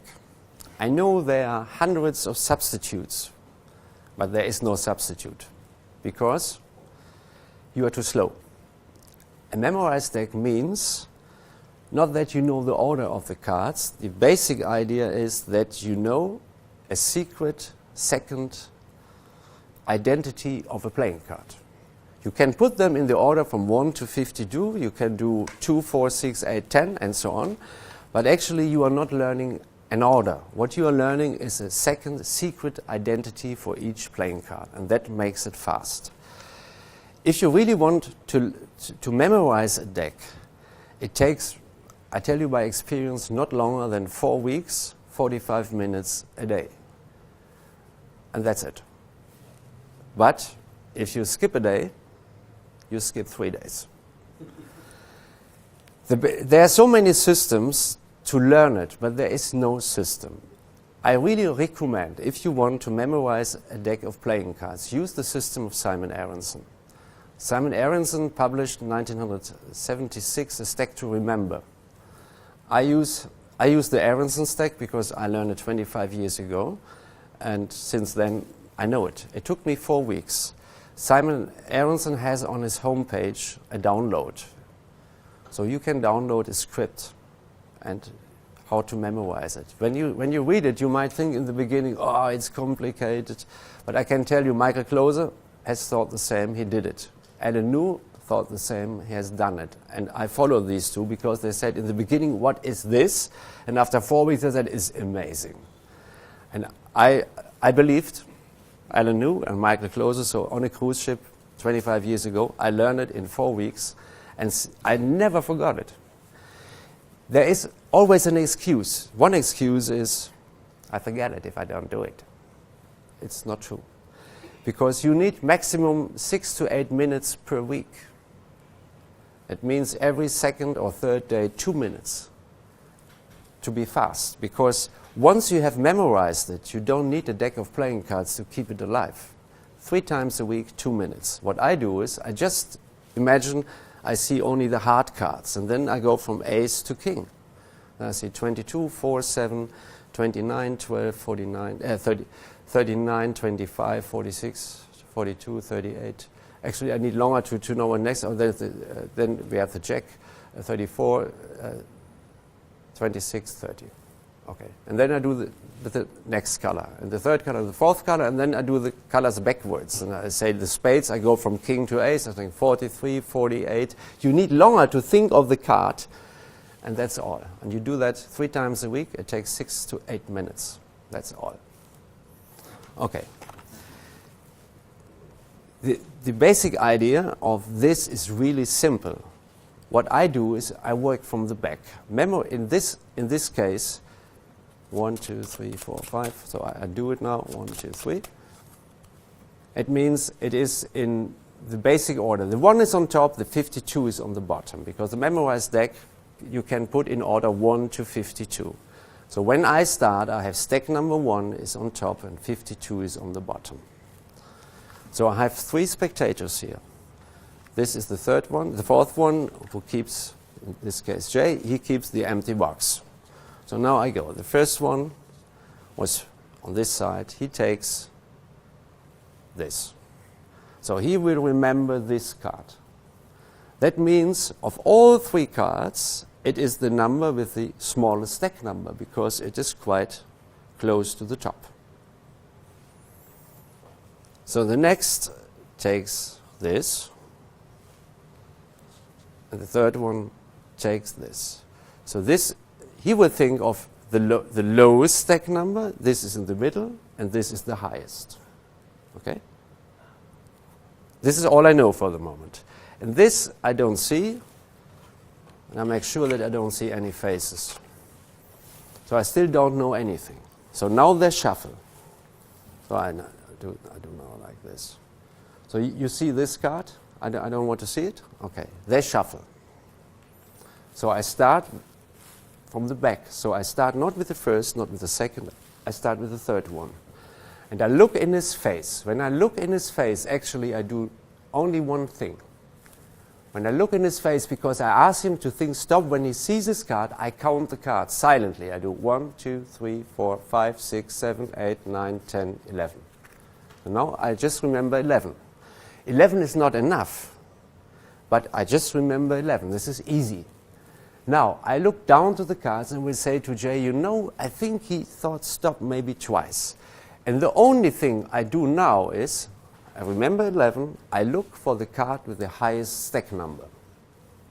Because this is the highest stack number in the entire pile. Because he was remembering the bottom card. So now I go down, and this is the power of a memorized deck. Because I don't know any system. I look down, and now my first impression is, in this case, this one, because this is 40. The 3 of clubs is 40, and 40 is 3 of clubs.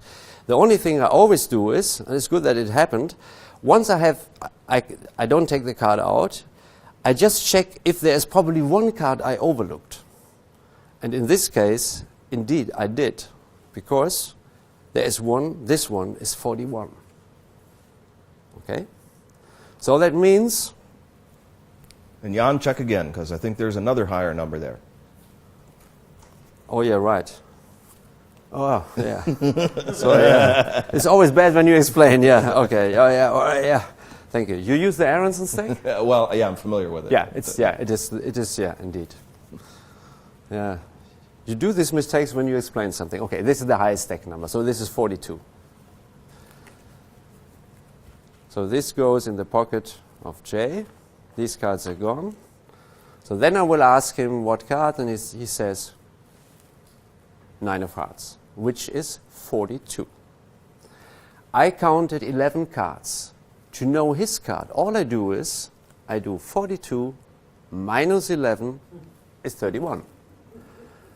So he will think 31 is the 4 of diamonds. So if I look here, it is the 4 of diamonds. Of course, he shuffled the deck. It doesn't matter. So this is why I say, I don't look at the cards, but when you see your card, just say yes mentally and repeat one time the name of your card. When I show him these cards, all I do is I count again. 1, 2, 3, 4, 5, 6, 7, 8, 9, 10, 11, 12, 13, 14. So I remember 14. And then I will tell him 4 of diamonds, because this I knew already when I finished the third spectator. This is 31. I counted 14. 31 minus 14 is 17. 17 is 3 of spades. That means the last one has the 3 of spades, which is true. Of course, he shuffled his cards. I have not to touch the cards at all, so the conditions seemingly are increasingly getting more complicated. So to the last spectator, I can say, oh, just shuffle, oh, no, give the cards to Jay. Jay, put it in your pocket, because I know when I finish the second spectator already that he is thinking of the 3 of spades. And I can say, just repeat it, and then repeat. 3 of spades, this by accident. 3 of spades, 3 of spades, 3 of spades. Okay, and then the final kicker is quite easy, because I remember the first card, and this was the 9 of hearts. So there, if you have a memorized deck, it doesn't matter what you want. So I know 43 to 52. And if somebody says, okay, I want diamonds, then I just imagine the deck, 43, 44, 45, and so then I know, okay, I hit on there. It is easy. So let's say if somebody says clubs, I just go mentally 42. Also, I say the 42 was him, 9 of hearts. Then I go 43. No, it's spades. It's the king of spades. 44. No, it's 45. It's the 4 of clubs. Then I go 46, 47, 47. 9 of clubs. 48. No, it's queen of spades. 49. 6 of diamonds. It is. You need more time to talk than to think. Then you go to 50. Okay, 50 is the queen of clubs. 51 is the 2 of clubs. And then you're gone. So this is really easy. It sounds more complicated than it is. But it is an effect which really plays very, very strong. Okay.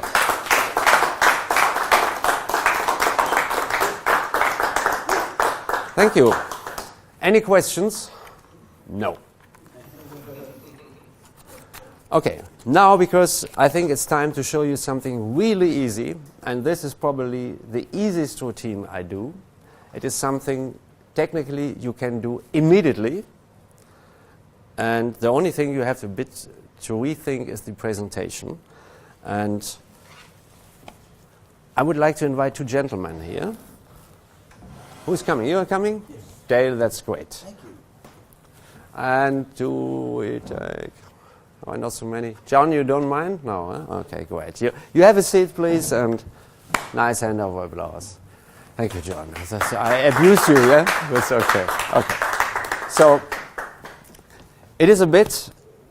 I can make it no long introduction. I really always like to introduce, when I use playing cards, that I say, on purpose we take a red one now. The old story, when I was a magician, I heard very often, since I'm mentalist, I don't hear, but I'm more dangerous, and so on, blah, blah, blah, blah. Okay. So this is similar start off, and I talk about the poker game, because if somebody would poker with me, and I'm a mentalist, it would be really, really difficult for them, because I'm really dangerous. And the thing is, I'm going to show you. And imagine, okay, we do it like this. There. It is a full deck. You just shuffle the deck, and we have like the situation that you want one card more, and you get a card, and he wishes a card. So, and as a mind reader, I don't care what you get, what he wishes, because I will find out. I'll give you an example. Dad, is it? Do you want to shuffle the cards too? No, that's all right. That's okay. Dad, just keep them face down. What you do is you give him any card without looking at it and put it face down here. From the middle, any card you want. Okay. So, and what you do is, no, not you, no, John, you look at the card, just make sure that probably even the camera doesn't see it, okay? And then put it back again, okay? So now, you put the cards back on the table, and John, you put your card somewhere in the middle, and then you shuffle, okay? So now, John is thinking of a card you gave to him. Just imagine this is a poker game, and he said, John, I want a card more, and you give him one, because you are the dealer, and I'm the mentalist. And I just watch, maybe I have somebody I'm working with, okay. Please don't forget your card. I don't know if you like this card, because it is a random card. He gave you any card, I didn't touch, he shuffled, he gave you one, you looked at it and you shuffled again. So now, let's say in a game of poker we have the situation that you have a deck of cards and you want a specific card, and you just think, you look at your hand, you think, oh my God, this card would be great if I would get it, okay? Concerning your deck, okay? And in this case, I just ask you there to think of any card. Just think of any card. Just think. You okay? Yeah? Okay. Now maybe we should make one thing clear. Now that you both think of the same card. Are you thinking of a red or a black card? A red card. Okay, he's thinking of a red, so please, any black card, so that you not by accident both think of the same card. Black card. Yeah. You have one? I was thinking one, yes. Yeah, are you? Anyway, okay. You have one in your mind? Yes. And you don't change, you stay with it. Okay. I try to read your mind.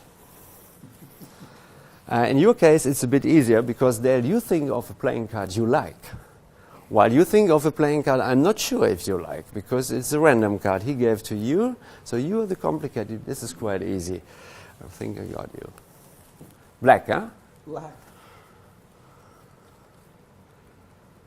Yeah. I think it was quite easy. Okay, you are a bit complicated, so I'll just put it here. So. Okay. It's a red one. I don't know if he likes the card. I committed myself. Okay.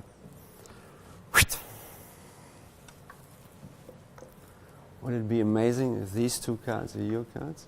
Very amazing. No. I know that I'm good.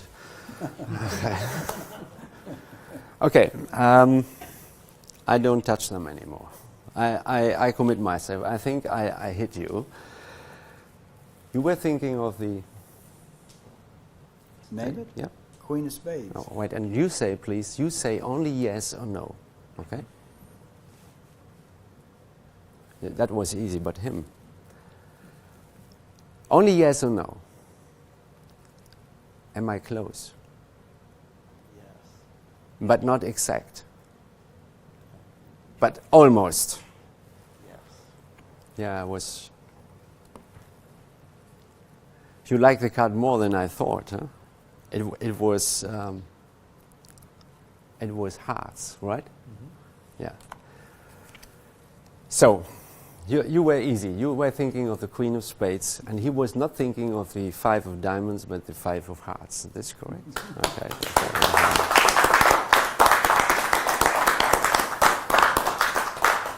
So that's so bold, but I love it. I like it. It's based on something old that we probably all Yes, know. But it is. I love that. Yeah. The last So one the there. idea actually is very old. It Yeah. is Edward Marlowe, Yeah. and you can do it. He did it with a card force, and to be honest, I didn't like the idea using.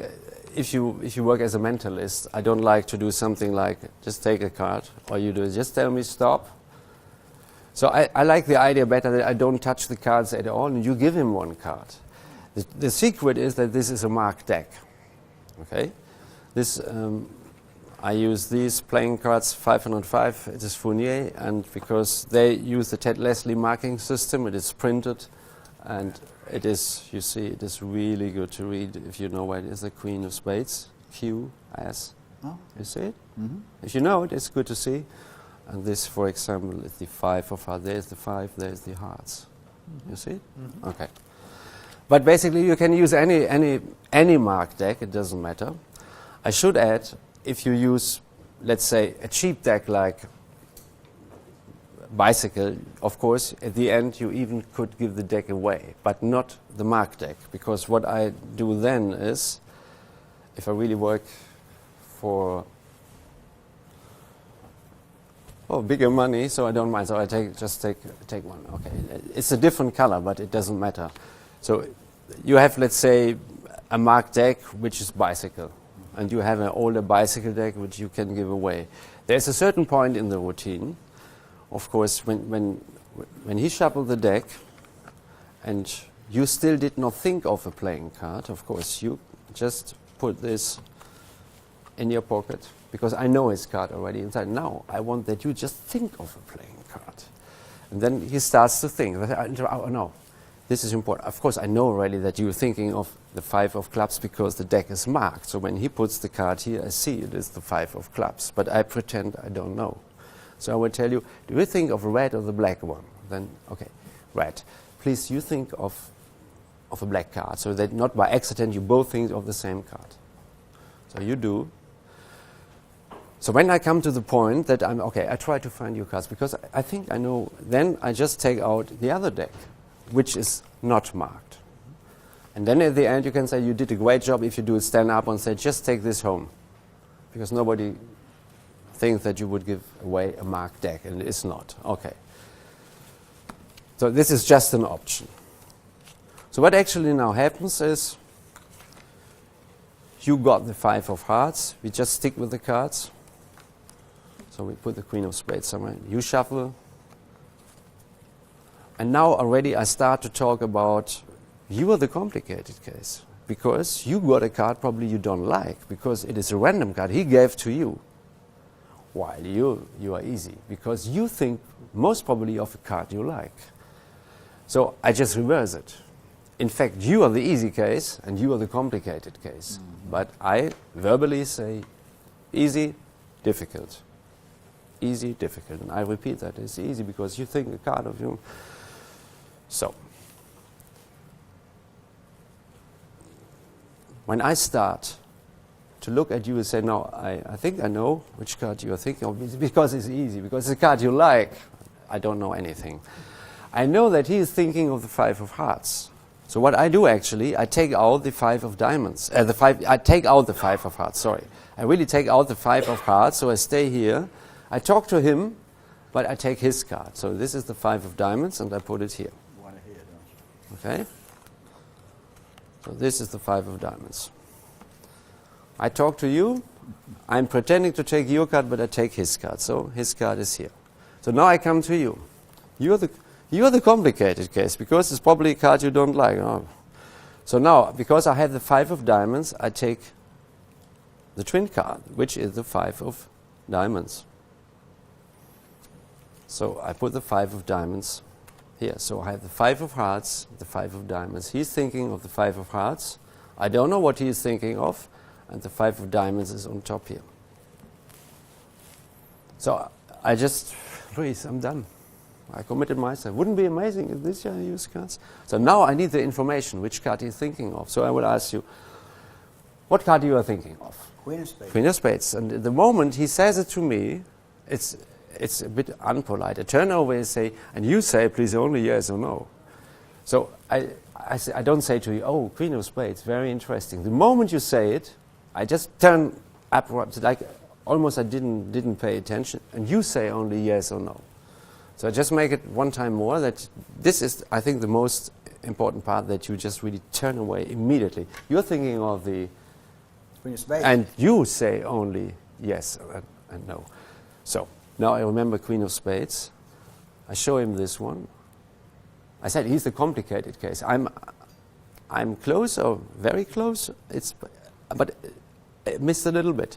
So of course he said 5 of hearts, not 5 of diamonds. So what I do is I put the 5 of diamonds back, and now I go for the Queen of Spades. So now, once I have the Queen of Spades, of course I have to make sure that you don't look in my cards. So I just put the Queen of Spades here. And now, no sleight of hand or funky movies, because if I take the cards like this, it changes the perspective. So when I take them like this, I just split them like this. So I don't make any moves. Just go here, do this. And so, and you were thinking of the Queen of Spades, and you were not thinking of the 5 of diamonds, but the 5 of hearts. And then you're clean. Very easy.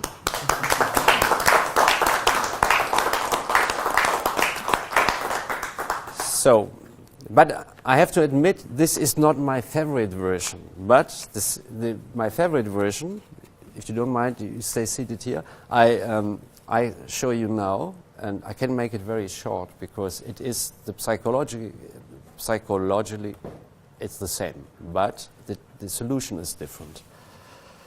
What I actually use is again a deck switch. So we put this away, and a short deck. And this is the way normally I do it. This is the short deck, and this is an ordinary deck. The ordinary deck I have in this pocket. This is the short deck. The switch, then normally I do again with my pen. It's exactly the switch I've explained before. And this is an option.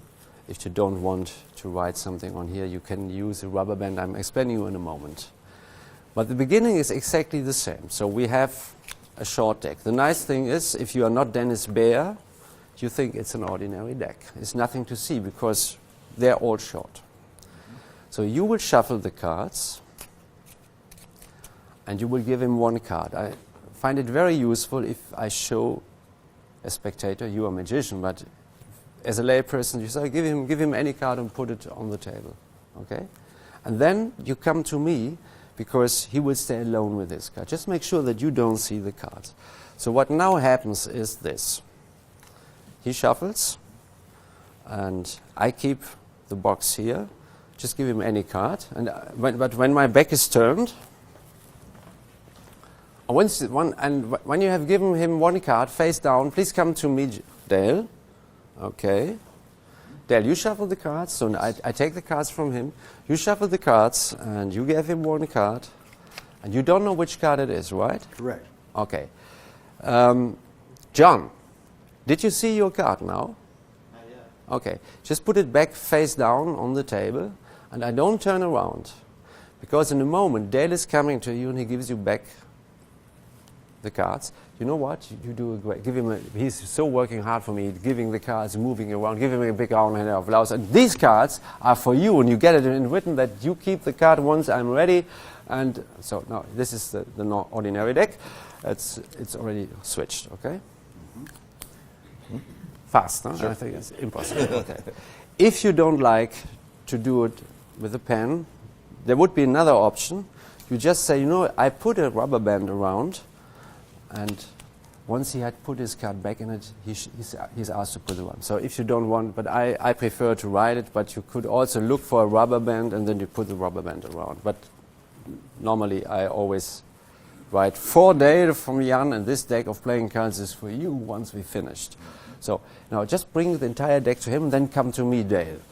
So, and John, you got the entire deck, right? Oh, you want me to put it in that? Yeah. And Dale, and you have a free option. You can just push your card inside, or you take all the cards out and you put it in, you shuffle however you want. The only important thing is at the end the entire deck is back in the box with your card in it and closed. And when you're done, just let us know. And we talk to the audience. You're great. And you know why? Because you carry the deck. You shuffle the deck, you cut the deck, and you stay, and he's sitting, and this is why you get the cards and not him. You know? Oh, good. Good. So just fill the time, okay? Yeah. John, you're done? Okay. Now, it is so easy. Dale, come on. So, this is perfect. Of course, I still don't know anything, but the only thing I know is that this now consists of 53 cards, and there's one short card in it. So before I'm going to the cards, I will say, okay, now I want that you think it's the same any playing. Just think of any playing card. You gave him one, maybe this is the complicated case because he got a card probably he doesn't like, but you just think of any playing card. Okay. Oh, I don't want that you by accident think of the same. Are you thinking of the red or the black one? Red. As before. So you must think of any black one, okay? Yes. You have? Okay. Now let me try to read your mind. I think it's easy. You're the complicated case. Okay, I make it short now. So now what I do is now I take out the deck. The empty case I put in my pocket here. There's a good reason for it you will see in a moment.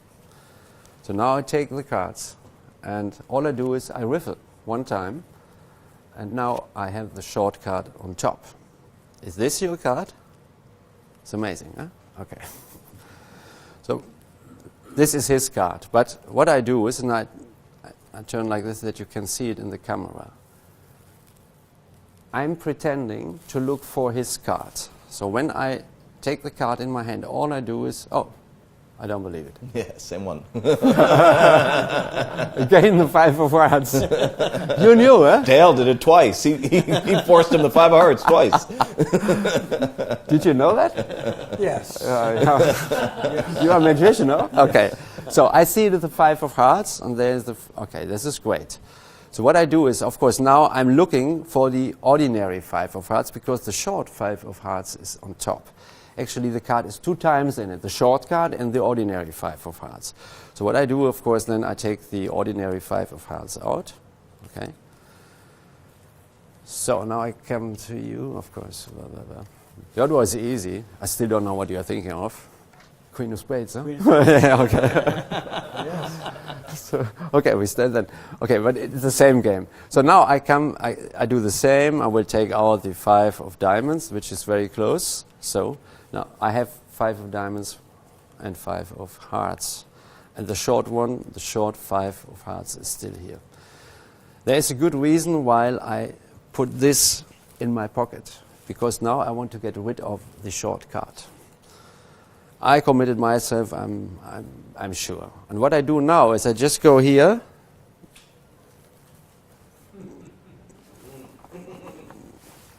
I find, of course, I'm able to palm a card, but I think it is far easier and quicker not to do. Because I don't need this on the table anyhow. So, and if I have the deck of playing cards in my hand, and I go just to my jacket to get the box, then the other hand is almost automatically here, and I just dump the card here. So now I'm clean. And I can have the cards that way. Yeah. Sure. So now it is an ordinary deck, and if I want to, I can give it away because the short card is here. Now, okay, a short deck is not expensive anymore, but I cannot give this deck away if there is one short card, and of course then we have 2 5 of hearts, one is short. Okay, now the rest is exactly the same. I will go here, and I'm not close enough. Okay, I was not sure. Why this is still okay. Then this is the reason why once I got the box, I put the deck on top, or I slide it in, but only partly. Okay? So, of course, this was close enough. I asked you again, exactly the same. Now, of course, I take the Queen of Spades. Should be here. Almost still a memorized order, so you don't see it. Now I can put it completely in. Now it's exactly the same. Blah, blah, blah, blah. Chuck, chuck. And the nice thing is now you can take the deck home and I'm clean. Okay. Thank you, Dave. Thank you, John. Thank you. So, one remark, because I have 3 versions of it, but the third version I'm not going to show, but I know I'm not against electronics, but probably you have seen that I didn't use any electronics until now. I'm not against electronics. If it makes sense, I will use it. Most of the time, that doesn't make sense. But if you have like, do you sell Hugo Shelley's Inside? I don't know. Okay. I don't know. I don't know what's. But there are for several sale on the systems site. on the. You have it, yeah. There are several systems on the market. I played with Cicerel's product, which is quite good. So the playing cards are chipped, and when you put the playing card somewhere, you know what it is. So I always find there are not enough layers. So if somebody takes a card and puts the card here, and you remind me to say, "Oh, this is the Ace of Hearts," there is nothing, like Cassidy would say, no logical disconnect. This is just. Well, it is nothing because there's no build-up, there are no layers. It is obvious. But this routine you could do fantastic with a chipped deck because there is more in it. There is the miscall here, and instead of using a marked deck or a short deck, you could use chipped playing cards. This would be great. When I use Cicerel's system, I did only once on a magic convention in Germany to shoot magicians, to be honest.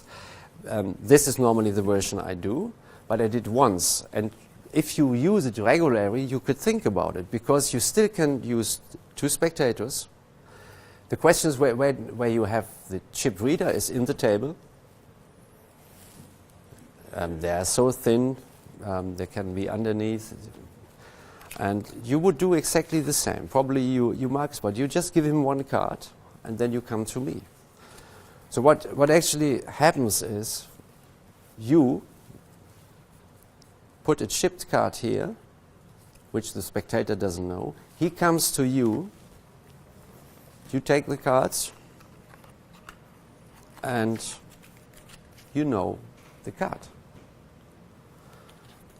Then you tell him to go back and to shuffle the deck. And from then on, you can use the cards because you know his card. This is not a marked deck. This is no short deck. You can move away. You can stay there. He put a card there. I have the reader here. And so I don't want to see a look here. Okay, and I know it. Which card is here? I can see here. He shuffles and he puts them back. And now you can even do a deck switch, because for the second spectator, he thinks of a playing card. You don't know. You don't need the playing card. So put the chipped cards in your pocket and make him think of a playing card. Oh, by the way, I'm thinking of a red one or a black one. Okay, then he knows what he has to think of. And when you come to the point you want to get the 2 cards out of the deck, then you take the ordinary deck, the unchipped deck, and you finish the routine here. Then I think it makes sense to use chipped playing cards, because you have several layers. Because only chipped playing cards would not explain what you do. There is far more. But then it makes sense. No force, no short deck, no marked deck. And then I think this is the third version. It is perfect for something like Inside. Okay. Thank you. So next routine is called Destinations. I know that some people was requesting it, and this is why I put it into this lecture and swapped it for another thing. Normally, if I do it, I should say it is nice to have a mixed audience. So I will somehow involve directly 4 people, and normally I go for 2 gentlemen and 2 ladies. In a moment you will see why it makes sense.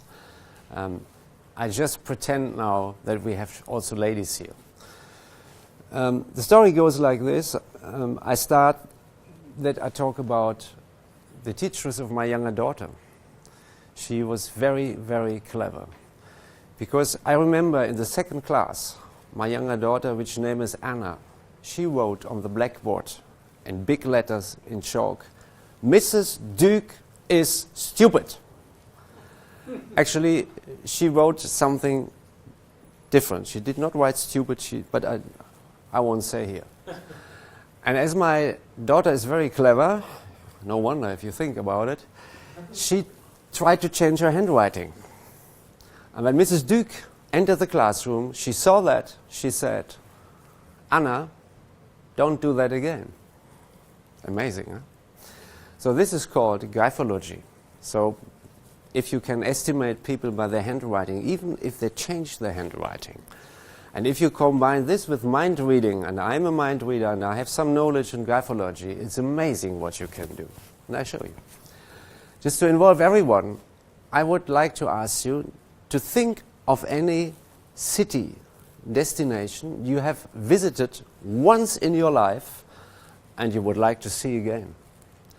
But please make it a city that means something to all of us. The most difficult part might be me, because I'm from Germany. But make it a city we know something about it. A city you have visited one time and you would like to visit again. And what I do is I just give you 3, 4 of you a piece of paper and just unfold it and write down the name of the city you would like to visit again. And do me a favor. Please write clearly, but try to write in a way that I don't know if this was written by a woman, a lady, or by a gentleman. I come over here, and each one you get the same pencil. You can keep the pencil. You find my name on it, my website, and so on. Okay. I do the same. I come over to you and just write down the name. Yeah, however you want. So just that I don't know it's Dale who has written it or Jail. So we come over any destination you have seen already, a city you would like to visit again. Just write away that I don't know straight away that's you. And I come to you again. Well, for you, you make it a bit different. You think of a city you have not visited until now, okay? But a city you would like to visit. So it's a bit different. Probably a city we all know, but definitely a city you have not visited until now, okay? So now I come to you, I give you one of these envelopes, and you have folded your paper again. Just put it in. They are self-sealing.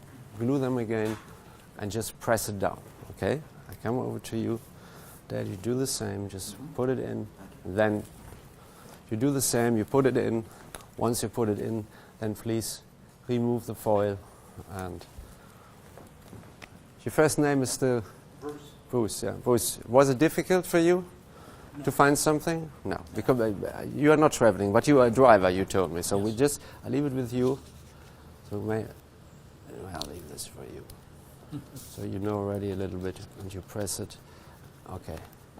And everybody, please hold it against the light, up like this. So you might see the paper in it, but it's folded 2 times, so I think it's impossible to know what's written there.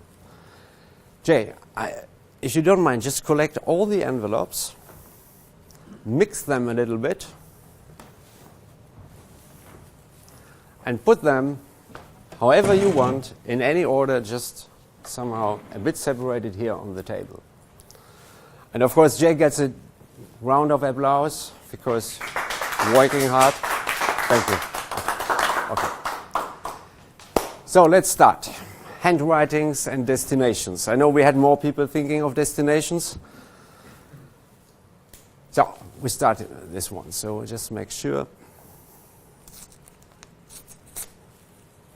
Who was not involved? You. I give this to you. Okay.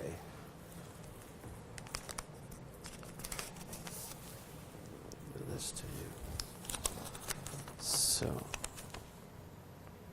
Oh, Las Vegas. What do you think? It was a woman or a man? Oh, that was definitely a woman. Okay.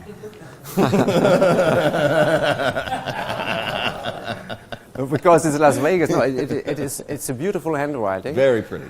The problem with Las Vegas is, of course, that I know there are probably more people that have been to Vegas and they would like to visit Vegas again. So this is sort of difficult. Generally, I know that men prefer to go to Vegas because men are gamblers while women are not gamblers. So, but you said this is definitely the handwriting of a woman. Mm-hmm. But they are trying to disguise it. Yeah. So, yeah. But it might be also a magician, oh? Right. A magician who turns into mentalism. Jace, you Las Vegas? Okay. Okay. But you really wrote. I have to say, like a woman. Yeah. Okay.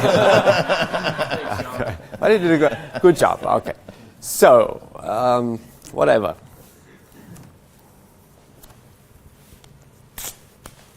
It's for you. Thank you. This is for you. Oh, Hawaii. Hawaii. No, don't show him, it might be him, huh? John, what do you think? Woman, man? Yeah, sorry, woman, okay. But it might be also a man, no? Did you enjoy your time on Hawaii? I love it. That's you? Okay. Now only two left. It's getting easier and easier. I see you clap. You like that's for you, yeah? Okay. Sort of running gag. Okay. Oh, Jerusalem. Jerusalem. This is a man. Jerusalem.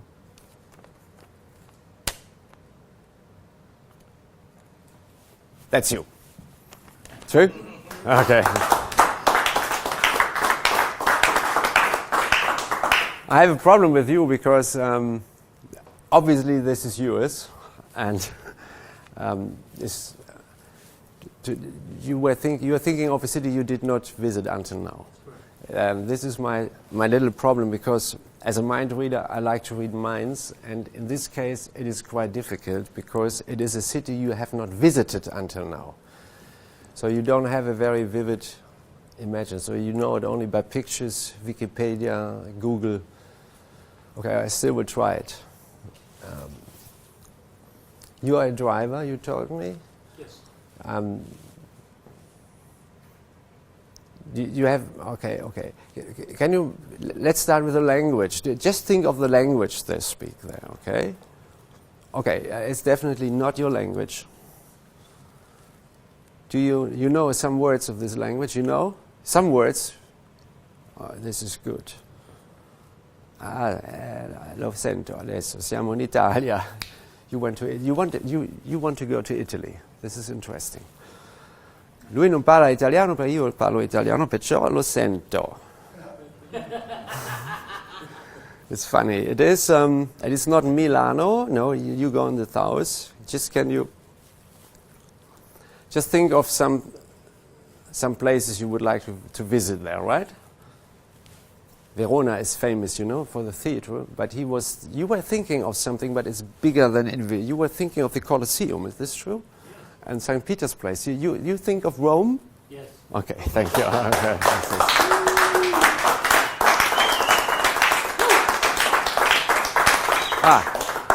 I know that everybody of you were thinking of a city, and I did not involve all. And but it's John. You have something in your mind, a city. Okay, you have a vivid image. It is a place you have seen only one time. Okay. is it true that you did not talk with anybody about the city you are thinking of right now? You did not write it down, but you have it in your mind, also the image. There is no way I could know it. So, can you just, okay, this is interesting. They speak English there. And you're traveling a lot for profession, but most of the time you don't travel with your wife. This is true. But this place you have seen with your wife. And she probably liked it more than you. Maybe.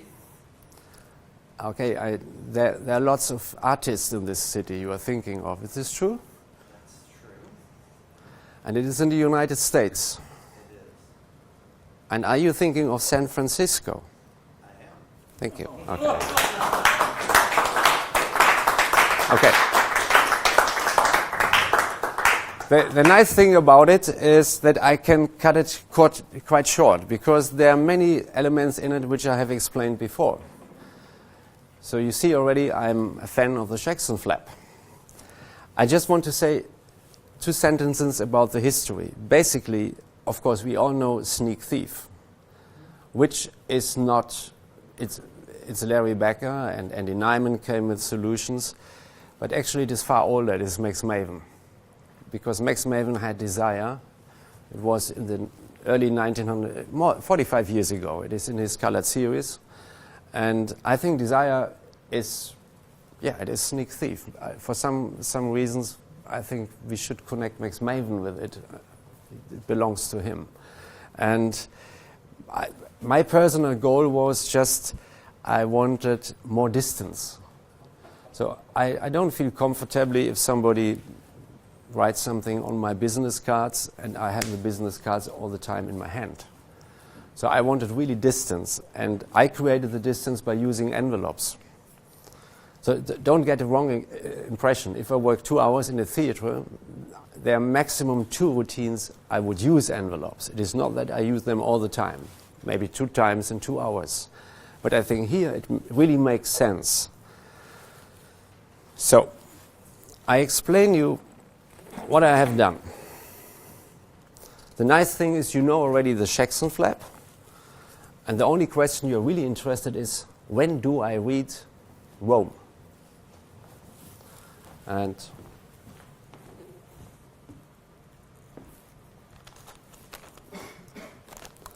I have one set prepared here.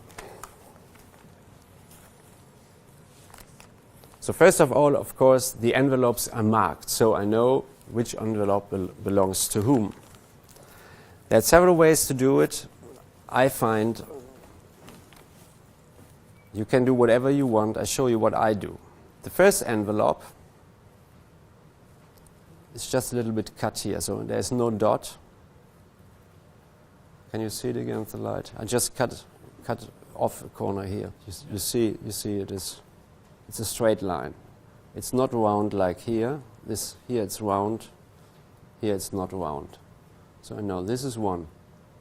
Okay. The same 2. It's cut on this corner. 3 has no cuts at all.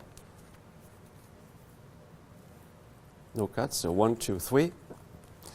And number 4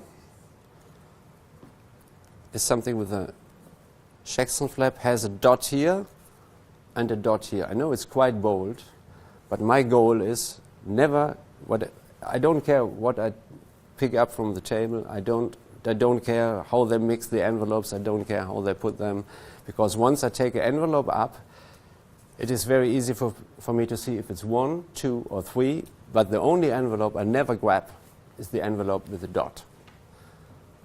Okay. So this is again an envelope with a Jackson flap. Inside I have a dummy, one of a paper from a previous performance or so on, because after the switch, I'm showing in a moment, it's very easy. You have seen that before. So if a spectator really looks, he will see his paper in it. But of course, it's not his paper. So it is just one thing I changed to what you have seen before. So what I have here, this is an envelope which is sealed, it's empty. This is an envelope, I cut off the flap. And with a piece of Scotch tape, I just put them together so they have a V shape. This one is sealed, and this one has no flap. Okay? Then I just glue them here. It's a piece of Scotch tape. So I call that the V shape. Sealed, and this one has no flap. There's a reason for it, because the fourth envelope has the Jackson flap. And I can put this envelope in between, and the flap goes inside this envelope, which has no flap. So, but it looks like in the other routine very, very natural. Okay? One time more. This one is sealed. This one has no flap. So they're like in V shape. I put this between these two, and the tongue of the Jackson flap goes in here. So, and then same system, I use Scotch tape, so they're self-sealing. Then we have number 3, number 2, number 1. Plus 4 papers. And normally I put them with a paper clip on here, so a few pencils here, and I'm ready to do a quite strong routine with almost nothing. So there is one thing which I really think is important. I published it in German, but many people overread it. In this envelope, we have the V shape here. Of course, Rome, your city goes into this envelope due to the Jackson flap. And when you seal it, you see the dummy in it. What I have made, and I show you in a moment how to construct it. It's really easy. Is I made sure that this piece of paper does not go deep into the envelope. So even if I push, it is only very few millimeters away. So I really can't go any deeper. And better than 1,000 words is if I show you how I did it.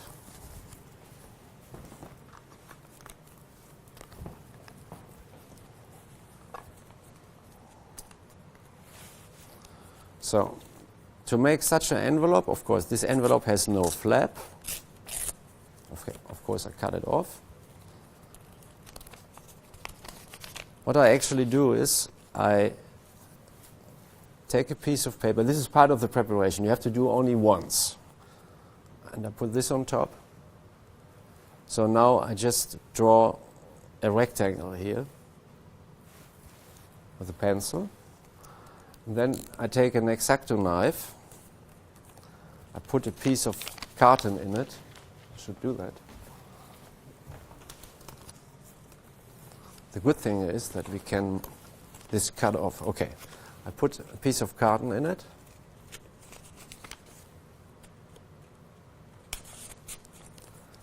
And now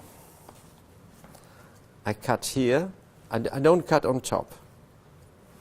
I cut on this side. I cut on this side. And I cut on this side. So now I can lift this up. Okay.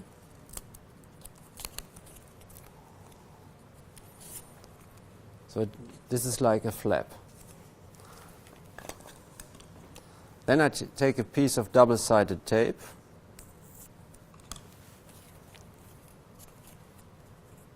I put it here on this flap.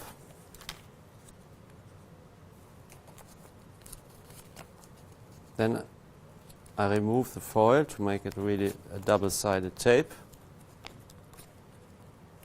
So, and then I push it back. Okay. So now I take 2 pieces of Scotch tape just to make it smooth and stabilize from the outside. So 3 pieces, doesn't matter.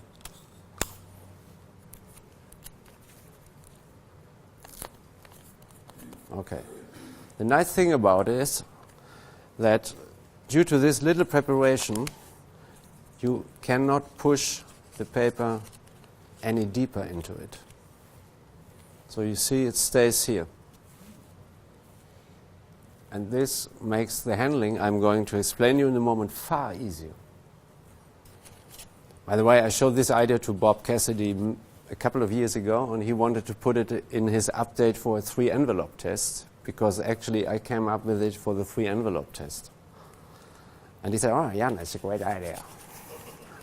May I put it in an update? I said, yeah, do so. But he didn't. Probably he forgot. Okay.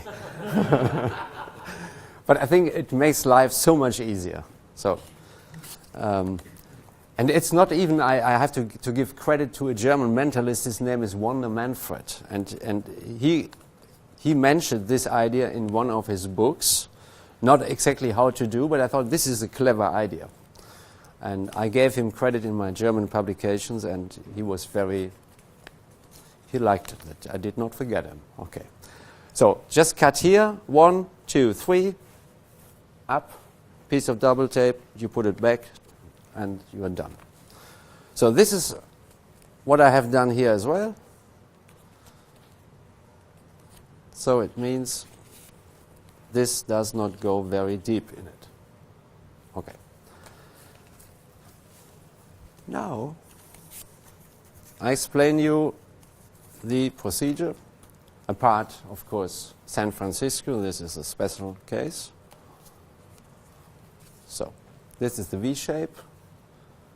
This is the envelope with the Jackson flap. The Jackson flap goes inside. Then we have number 3, number 2, and number 1. That looks messy here. It looks like my daughter was playing. Actually, I got 2 daughters. The older one is Clara, but she's getting 16. So she's not a kid anymore. Okay. So what happens? So I will distribute 1, 2, 3. So normally I go 2 gentlemen, 2 ladies. Each one gets a pen. Mentally, I label them 1, 2, 3, 4, or 1, 2, 3, 4. The 4th person is a special case because everybody is thinking of a destination they want to visit again. The 4th person, I change my mind, is I just write down something, a city you have never visited in your life, but you would like to visit. In this case, where are you?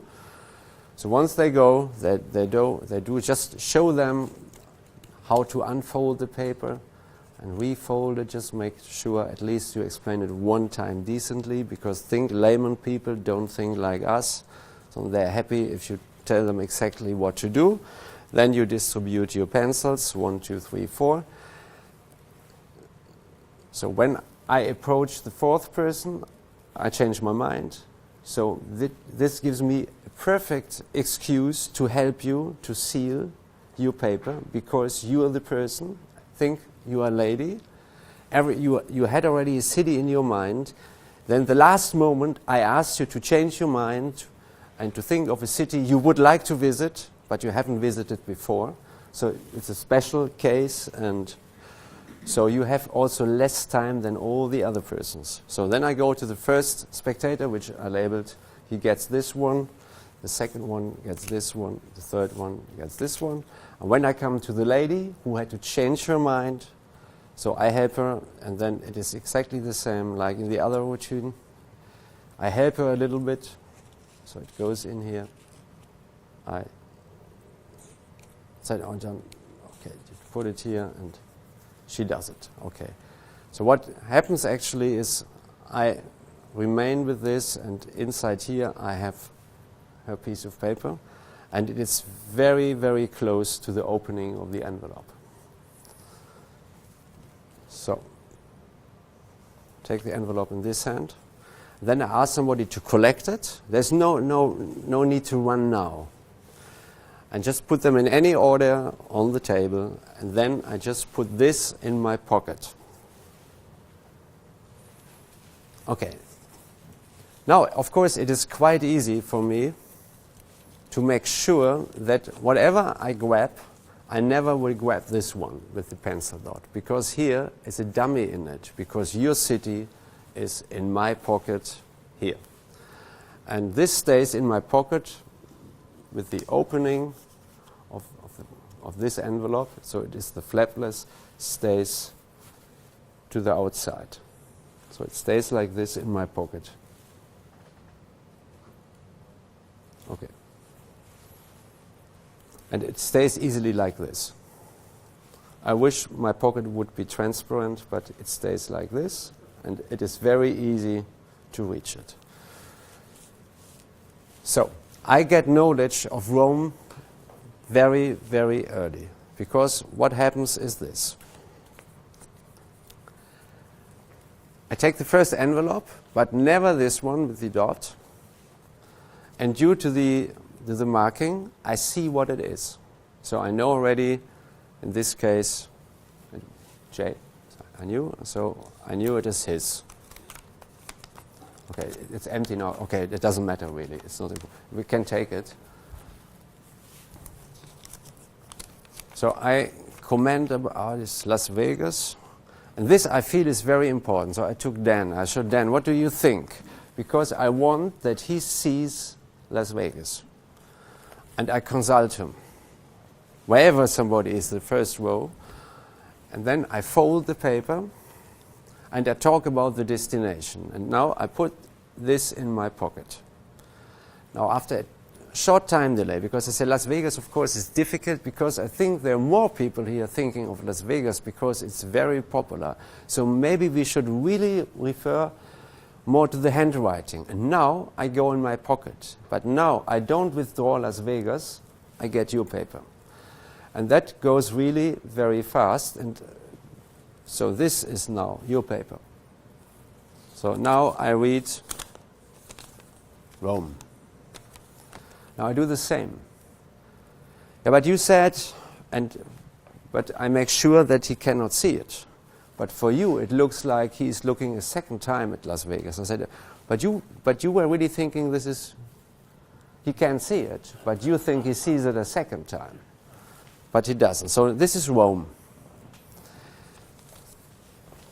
The way, what you do in your pocket, it took me some time to make it quick. I would like to show you in the open. So this is Rome. No, this is Rome. So Rome sticks here.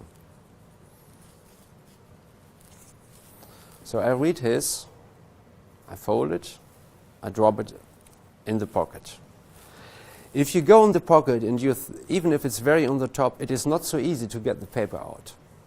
But it becomes very easy if you, first of all, don't think you have to be fast. The second is, if you do card magic, you do the back palm and so on.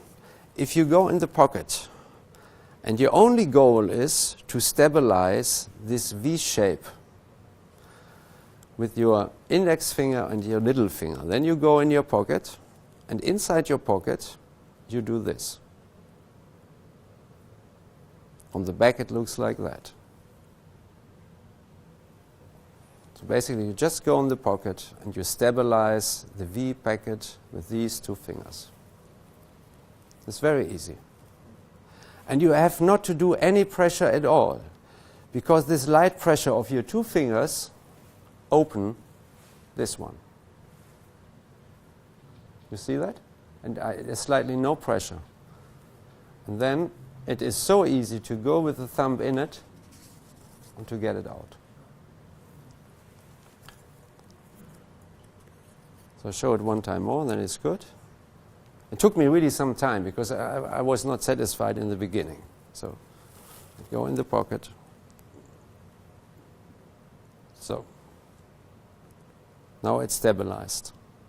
This is almost no pressure on you, but you see it opens almost by itself. And then you go with the thumb in it, it stays like this and you bring it out. It doesn't take longer it would than if you would really need to get the same paper out again. Okay? So now I got Rome. I pretend to show it again to him. So we do it this. This is Vegas, this is Rome.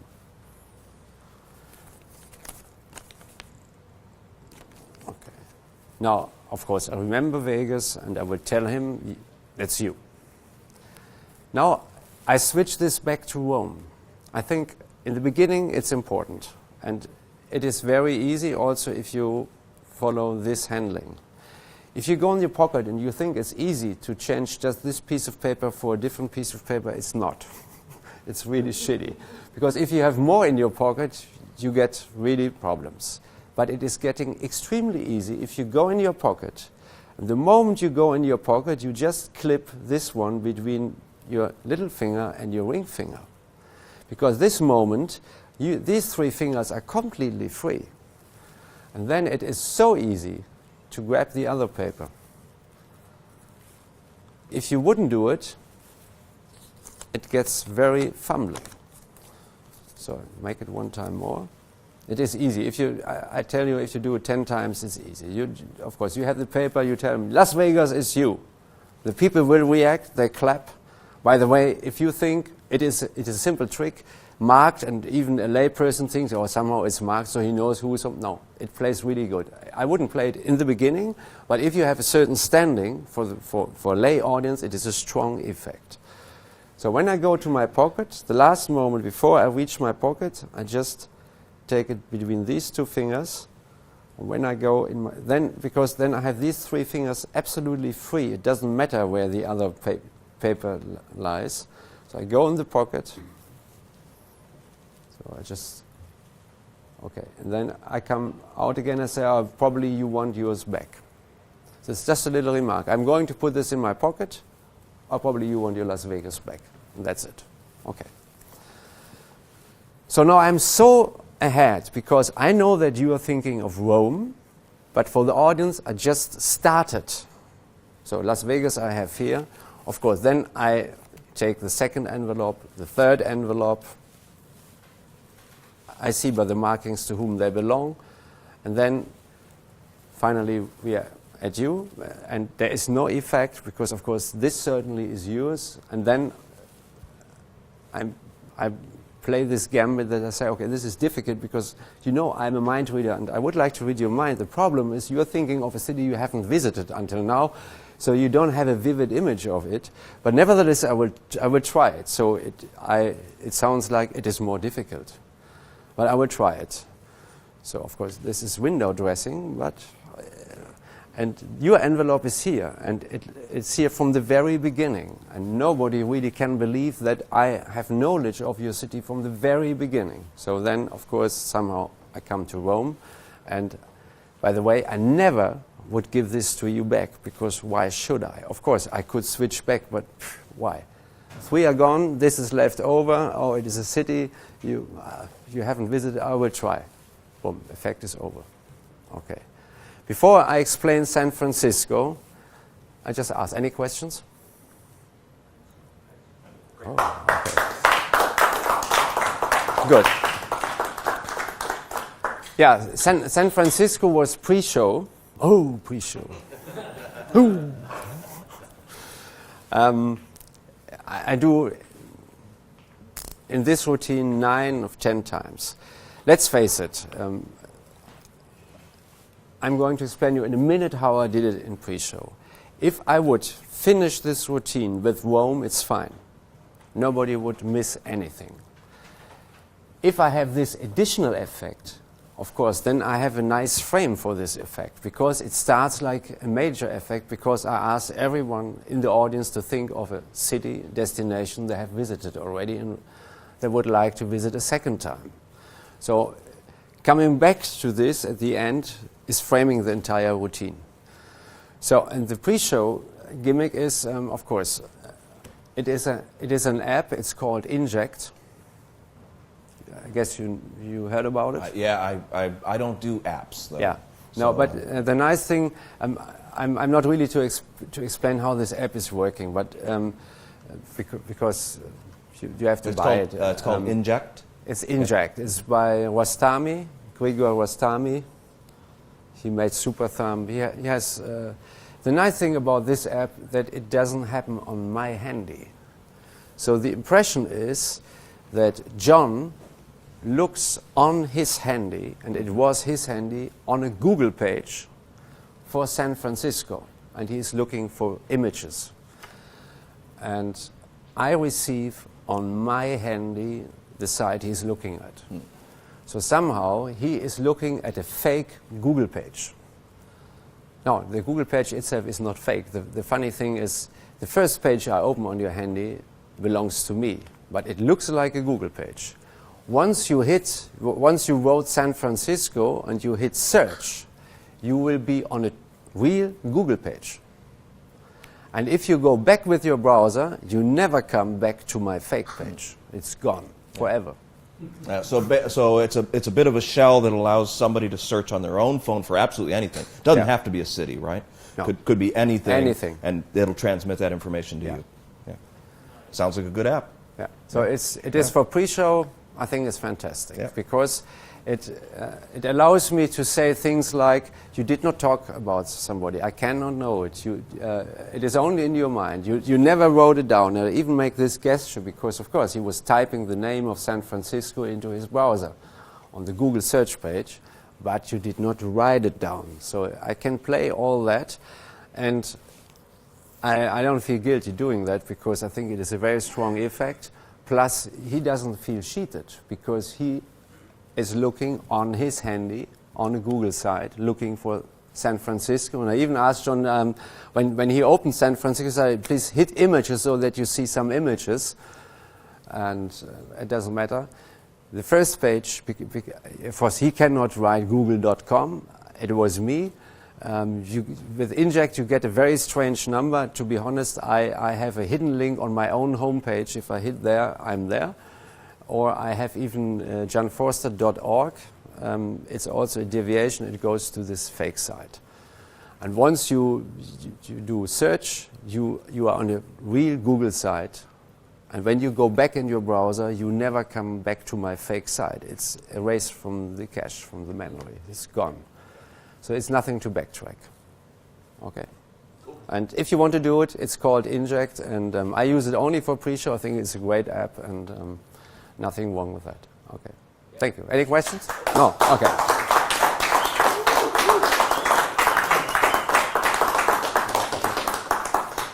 So, a last one we thought. A relaxing one. Classical theme, also nice for magicians. Just a different approach. I'm sure you all know the so-called clock force. There are several presentations. Some presentations are very bizarre or dark, but it's not me, so I came up with a completely different presentation. And I'm going to show you that. Then I will talk to Penguin Magic, if we shouldn't produce this. Okay.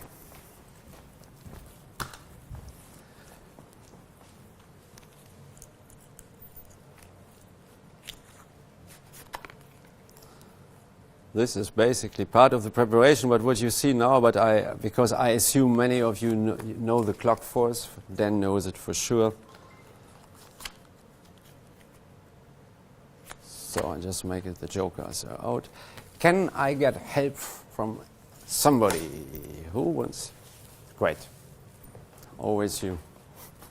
Thank you for having me. Okay. Listen, it's quite easy. It is wonderful. We can do it stand up, but if you want, you can sit down. No. No, you want to? No, but you can really. Okay. I think it's okay. You know what? You come over here because then you have access to my pocket, which will be necessary. I want to tell you something. My very first teacher I had in magic, and this is a true story, was a very old gentleman, and I got in his hands that I was about 13, 14. And he gave me This is not true now. But but I wouldn't say in front of the audience. He gave me, when he was almost in the 80s, and when I got my last lesson with him, he gave me his pocket watch. Not actually his pocket watch, he gave me this pocket watch, and he said, Jan, you keep this pocket watch as a mascot. It means if you have it on you, whenever you perform, you will be successful. And ever since, I carry this pocket watch always with me around. And I did also this night, it was inside here, I didn't show you before, and I must say until now it was fantastic this night. Great audience, and the only thing is that I wondered, the watch, the moment I got it, it stopped working. I'm not sure, maybe it stopped working before and this is why he gave it to me. I don't know, he might be the... Okay, so I put it here and I come back to it later. So, and because I feel so lucky tonight, let's try a little experiment. I give you a deck of playing cards. That's okay, all out. And 52, because I removed the jokers, and just shuffle it a little bit. And while you shuffle the deck, I would like you that you think of any full hour. Maybe an hour that has a specific meaning to you, something that makes you happy or sad, something, a full hour like 3 o'clock, 10 o'clock, whatever, but don't tell me. You have one in mind? Okay. You want to shuffle a bit more? It's fine. That's not really important. Maybe you give the deck a final cut and then I show you what we do. Okay. I found out by reading what scientists said that certain things you keep better in your memory if you combine it with certain movements. Like, I speak a few languages, and when I learn some vocabulary which I did not know before, I don't sit at my desk and I try to learn, I move around. Sometimes one hand in the pocket, and I repeat it, and I found that you learn better. Did you make this experience? It is really, actually, yeah. Yes. No, it's true, at least for us men or boys, because they even say in schools boys would learn better if they could move or stay. So what I do actually, I move. And I know that okay, the same we do now for the hour you're thinking of, all right? But you can stay seated. So what we do is, and I explain you, but don't tell me the hour you're thinking of. Let's say you are thinking of 10 o'clock. Then all I would ask you to do, and I just go a bit in front so that they don't see it, that you take from the top like 1, 2, 3, 4, 5, 6, 7, 8, 9, 10, a bit silently, I don't look, just take it. And then I just empty my pocket. Then I will hold my pocket open like this and you drop the cards in my pocket, okay? But I don't look, I stay there and count silently so that even them, it's all there? Yeah, okay. That even there don't know what it is, okay? So if it's 2 o'clock, you take 2 cards from the top, 3, 3, okay. And I hold it open, okay? And then I look here. So this is a little exercise, and once you're done, just tell me you're done? Done. Okay, fantastic. So now, the nice thing is, because you counted, this time you're thinking of sticks really deep in your mind. Do you feel the difference? Yeah. Great. So, and now the deck is not even complete, because the deck is not complete anymore, so we can even exclude mathematics. So now I want that you decide on a playing card. And we make this playing card somehow related to the time you're thinking of. So what I do is you shuffled, you cut, I take just 12 cards. 1, 2, 3, 4, 5, 6, 7, 8, 9, 10, 11, 12. Because in these cards, you drop also in my pocket. Okay. I will show you the cards. If you think of 3 o'clock, for example, you will remember the 3rd card. If you think of 5 o'clock, you will remember the 5th card. But it is easy because I show you the cards slowly. Keep poker face. Don't give me any clues. And when I show you the cards, I even say the time. This is 1 o'clock. But really keep poker face, not like I've seen it already. This is 2 o'clock. This is 3 o'clock. This is 4 o'clock. This is 5 o'clock. This is 6 o'clock. 7 o'clock. 8 o'clock. 9 o'clock. 10 o'clock. 11 o'clock. And this is 12 o'clock. You have one card in your mind? Okay. Just take the cards, drop them in my pocket. I think it's fair. There's no way that I can know the hour you're thinking of. Is there any way I could know which card you're thinking of? Can't imagine. No, me either. Okay. But now, I will ask you 2 questions. And please, be so honest, but I'm sure you are, and give me a honest answer. First of all, let me tell you about the clock.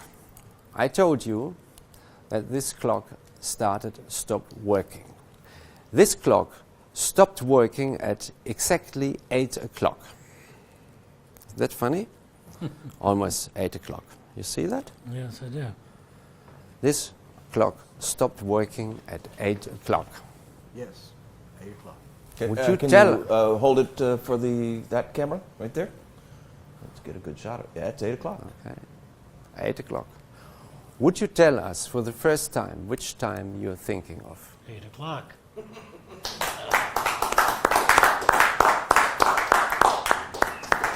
There is one thing more which I never understood.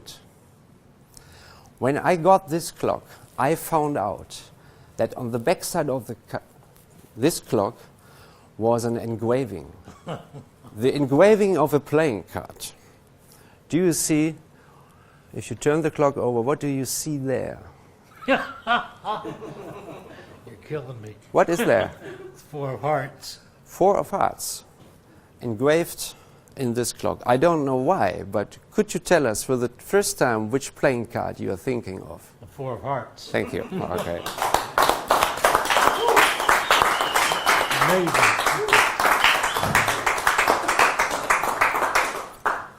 So, I think this is a wonderful piece, and it is totally easy to perform. And I'm quite proud of the presentation, and there are many ideas. You will find ideas of Larry Becker, Ted Leslie, and also myself, and it is really easy. I think I should first explain this pocket watch. This is a modified pocket watch. So what I have done, and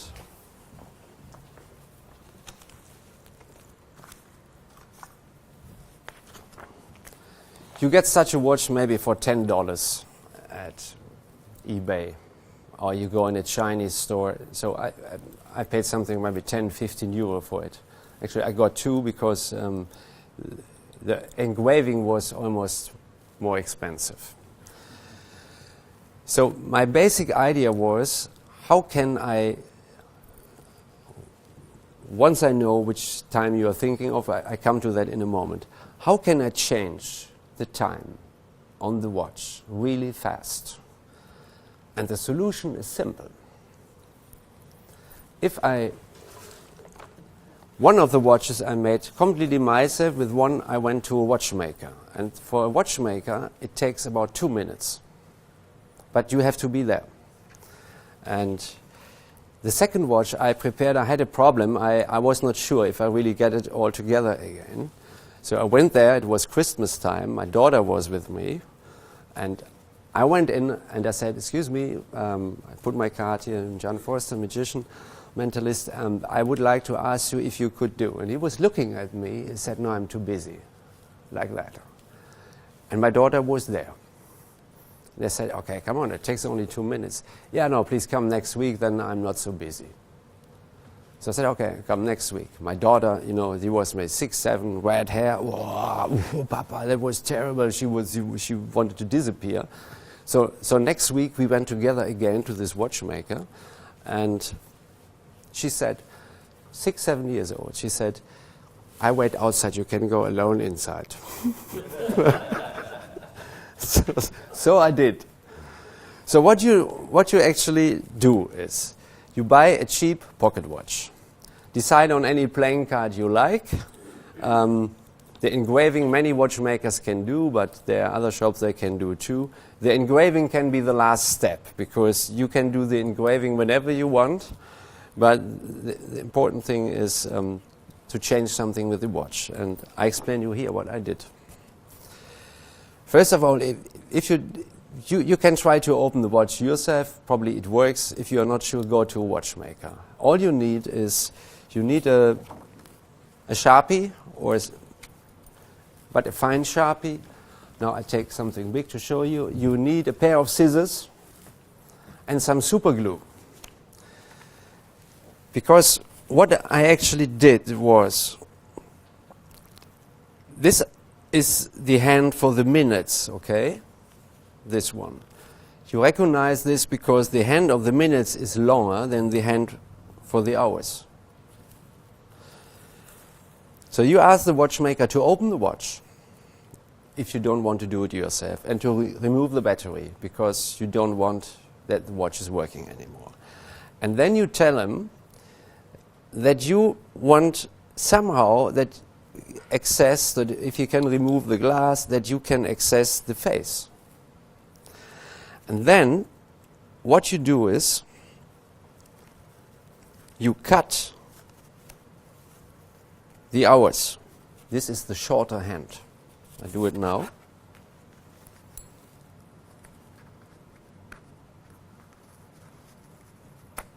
Okay, but keep it. So now the watch looks like that. Don't do the mistake and cut too close to the X, because then it gets loose. So leave it a little bit open. A pair of scissors you use for your nails. Now you re-glue it. So this is why you have super glue.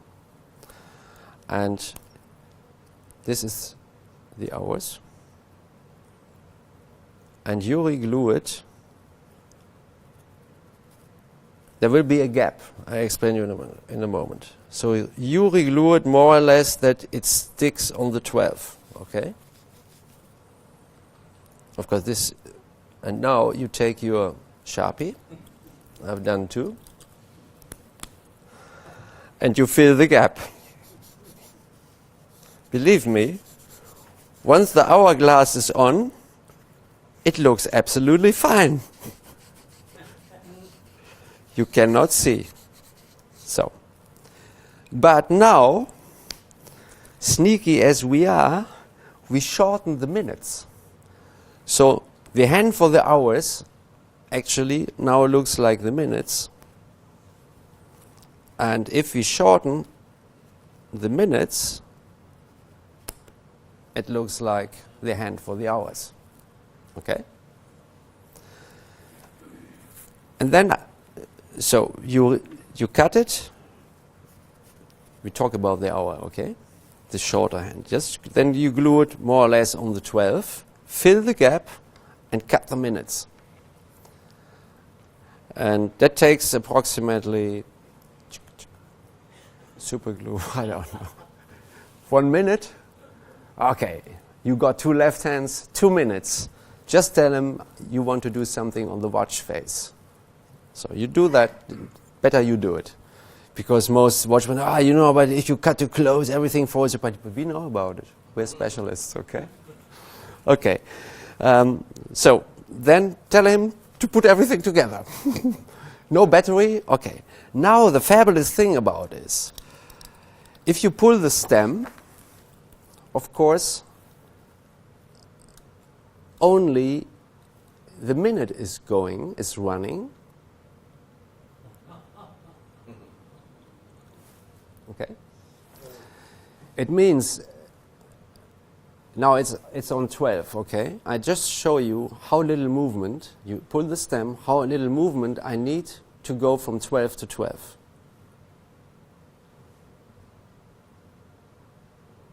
Okay? So it's the length of the half little finger to get it from 12 to 12. So this is the way I get very, very quick the time you were thinking of. So in the performance, it really means, so Okay. Once you open the watch, you have to pull the crown, and there's all. It's not a problem, but you should know. There is this kind of button on top. You have to squeeze it so that the watch opens. Once you squeeze it, all you do is you just pull the stem out again. Okay? Because if you close the watch, and to open the watch, you have to squeeze here. That means the stem goes in again. Now the watch is open. But the moment the watch is open, I just pull the stem out. And then I do this. Okay. And once you get it set to the hour, you don't bother pushing the... No, I do. You push it back in? Yeah. Okay. When I run one time through the routine, because the rest is very easy. Sure. When I do, because even when I say that already now, because I think this is very important. Everything about magic and mentalism is the right timing. So when I open the watch, at this time, I know, of course, already which time you're thinking of. So what I do, when I open the watch, it is not at 8 o'clock, but I say, the funny thing is, I open the watch, that this watch stopped exactly at 8 o'clock. And because you stay on that side, and this opens here, my hand is here, you cannot see it. And once I start to look at you, and I see the reaction, only then I change. So I do first the missed call, it's still not 8 o'clock. And then I look down and say 8 o'clock, and then I do it, but not before. Because I find it is a mistake if you try to make it immediately, because you can see it anyhow. So if I open it and I say, and the funny thing is, this watch stopped working at 8 o'clock. Still not done. And now I do it. And I find it easier always to go from the bottom to the top. You can say, of course, it would be faster, but I don't care. It's so little movement. It's always the same. I just put it here, and then I go here. Okay. So now I have more time, because if I say 8 o'clock to you, and it's not 8 o'clock, and I wait for the reaction, you can see it anyhow, and then I do it. There's no pressure, and it happens later. Then I show you 8 o'clock. Then I go to the audience, because you can do it stand up even for a bigger crowd, and you can show it around. And only then, after they have seen it, you have seen it, then I push the crown in it. Yeah. Not too early. So I don't do it immediately, and I don't push the crown in immediately. I have time. Why? Nobody is chasing me. So first, missed call, blah, blah, blah, blah. Then I do 8 o'clock. Nobody's chasing me. You can't see it. Then I show you. Then I show them, and then I push the crown in. Okay. So you understand this. Now the rest is really quite easy. It's just, the nice thing is you really can do it stand up. You don't need a table, because many times, there are many versions of the clock trick, table, you have to deal the cards. And this is really, you can do no table, nothing. So, there's some very few subtleties in it. The most important thing I feel is, of course, it is, the 4 of hearts is forced, and it is marked, slightly marked. So let me look. From this side it's faster. Bigger marking, huh? Okay. So I don't know. Actually what I did is I just scratched a little bit out here, here, here, and the 4 corners. You see the white lines here and on the other side. Whatever you find. Okay. So the clock force works always if the card I want to force is in the 13th position. So what I do is I take the 4 of hearts and 2 other cards, and these cards go in my pocket. 1, 2, 3, and the 4 of hearts is closest to my body. 3 cards, and the 3rd card is my 4th card, which is marked on the back, 4 of hearts. They go in my pocket here. Okay. So now, I give the deck to my helper, to my spectator. I have introduced my watch before. The watch goes here. I leave the chain here. So he can shuffle, shuffle, shuffle, shuffle. What I do on purpose is this. So I have to prove that I'm painstaking, detail, and okay. This empty I put in this pocket for a good reason. I'm going to explain you. So you can shuffle as long as you want because the fourth card is not there. Actually, there are only 49 cards. They even offer you to count the cards, but nobody would do because I keep you busy. So you shuffle. When you think it is enough, I have to bring my fourth card in the 13th position. And I do by explaining you know, for example, if you would think 10 o'clock, maybe it is 10, but don't tell me. All you do is you take from the top, and I will stay there that I don't see it, and I will cover everything with my back so that even the audience doesn't see it. You just silently take, for example, 10 cards. So I show you 4, 5, 6, 7, 8, 9, 10. And then I give the deck back to him. And you drop them in my pocket, but I open my pocket. And before I do this now, I remove this. Why? Because for an audience, by removing this, I have proved that the pocket otherwise is empty. You can leave that out, but it is a mistake. So now, because I put this out, I proved the pocket is empty. So now I take the 10 cards, and the 10 cards I stick in my pocket. Actually, these 3 cards are in the pocket, so I put these in front. And almost immediately, but no rush, I take all 13 cards out again. And I put them back on the deck, and my next step is doing this. Okay, they're gone. I think this is really very important, because what I do is, first I remove this. So I prove the pocket is empty. I know I do not prove, but because we think analog, for little kids we would not prove. They say there's maybe still something in it, but we think analog. So by removing this, I have proved indirectly this is empty. So after removing the 13 cards, I do this. Well, they're all gone. So it's extremely clean. So now I'm in the position that you shuffle the deck. This is here. And the fourth card is in the 13th position. That means if you, for example, think of 4 o'clock and you put 4 cards in my pocket, if I reverse count the next 12 cards, it will put automatically the 13th card in the 4th position. If you remove 5 cards and I reverse count the next 12 cards, it will put the 13th card in the 5th position. This is mathematics.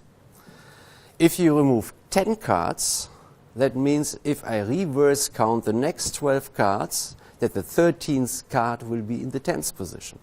So now we had 4 o'clock. What happens is 1, 2, 3, 4. This is reverse counting. 5, 6, 7, 8, 9, 10, 11, 12, and here I am. So then I tell you, please drop these cards also in my pocket, because I want to get rid completely of the cards. Now if you look, the 4th card indeed is the 4 of hearts. This is mathematics. So it means, again, you make sure that your 4th card is in the 13th position.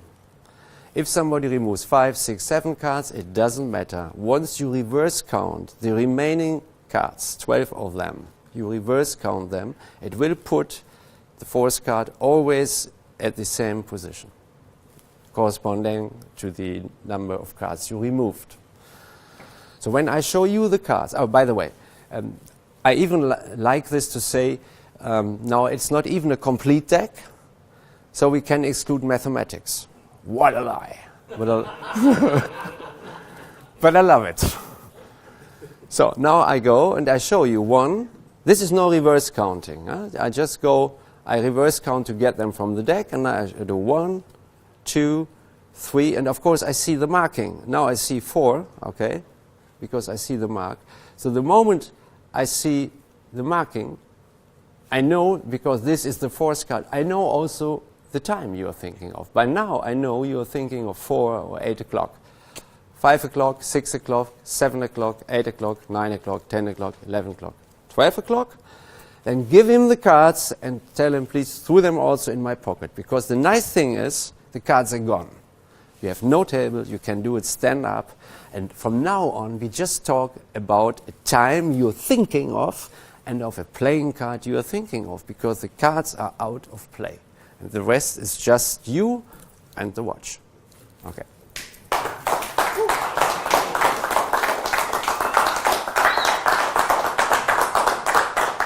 Okay. Any questions? That's great. Okay, then thank you very much. It was a lot of pleasure.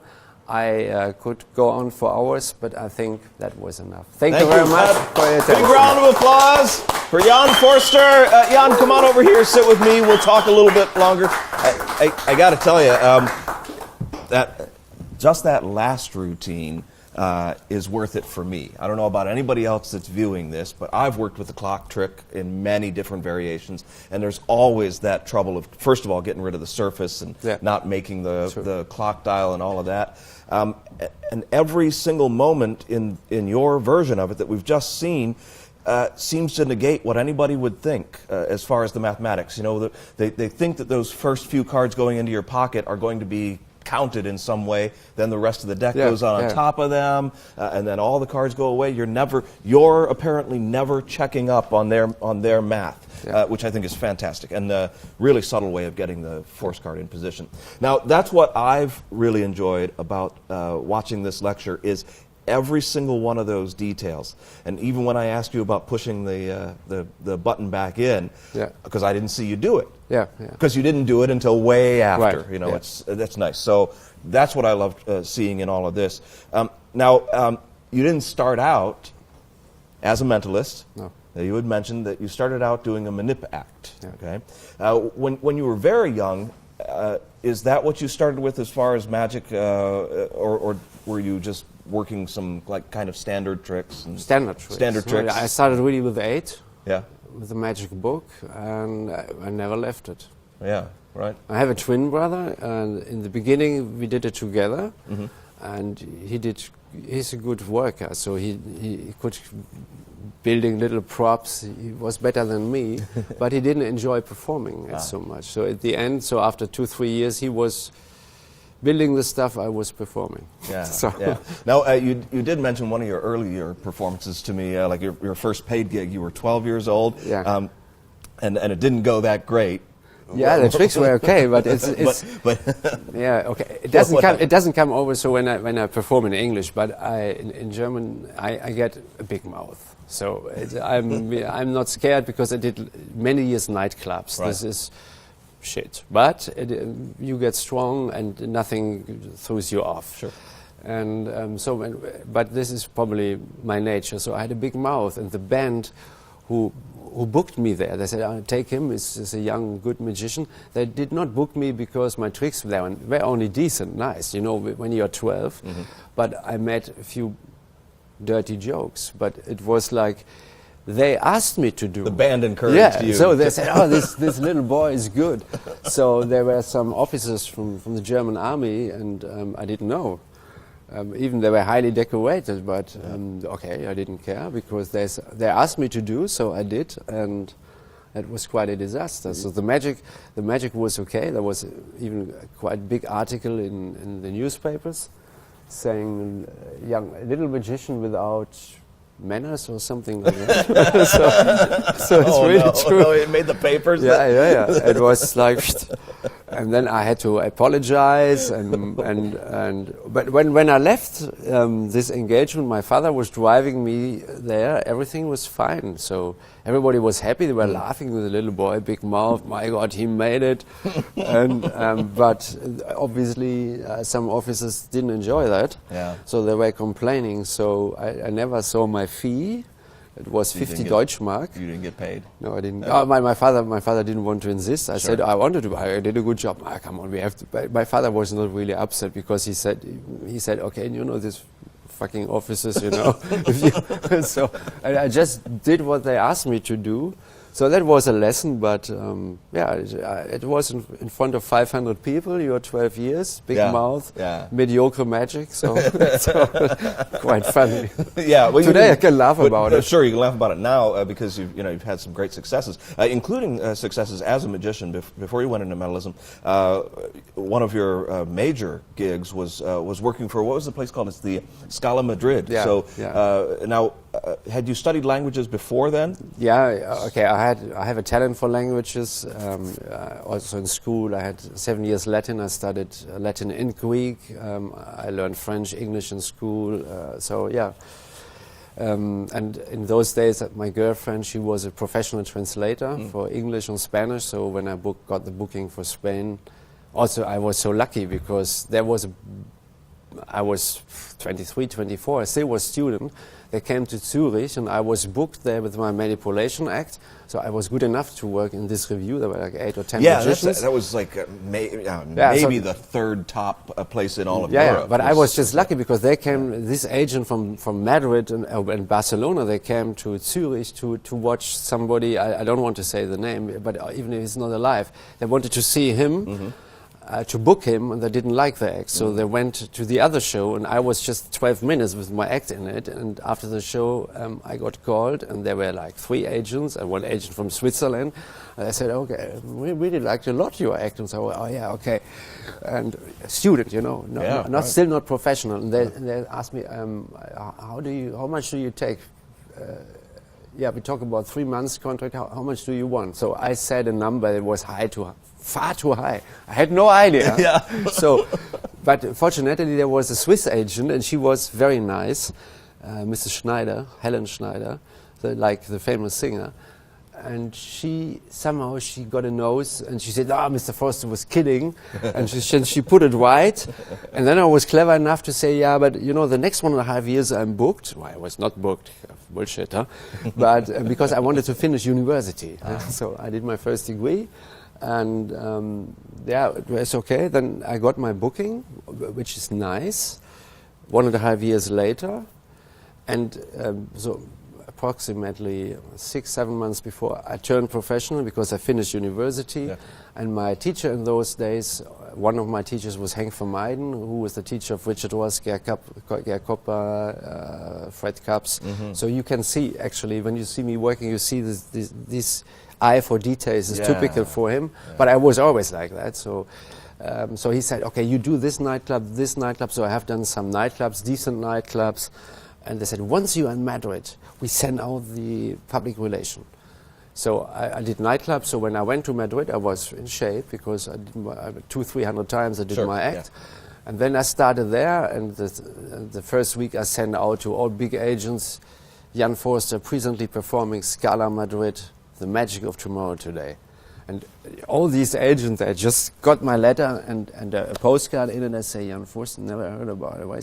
He's working, well, must be good. Must be good. So I was just lucky, because if these people, when they went to Zurich, if they would have seen the act they actually wanted to see, and if they would have liked it, they would never have come to the show I was in.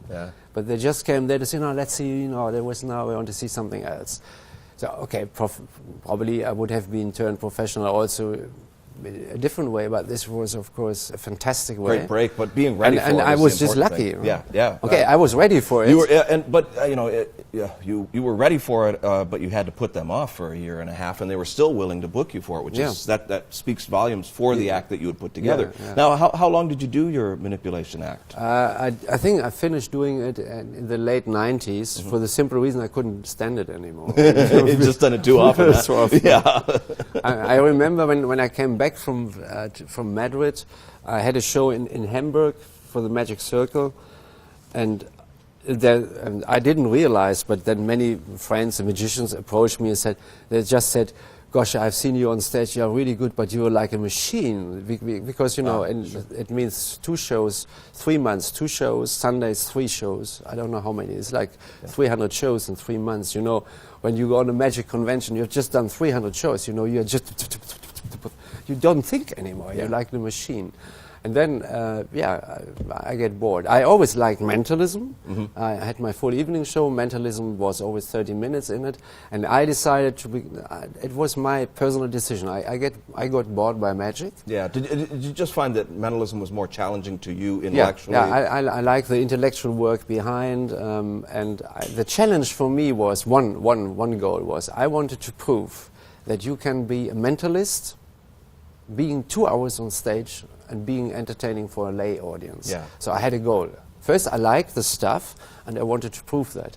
And in Germany, it's like now I do a lot, 40, 50 shows per year in a theater. Yeah. And the people come to see me for 2 hours.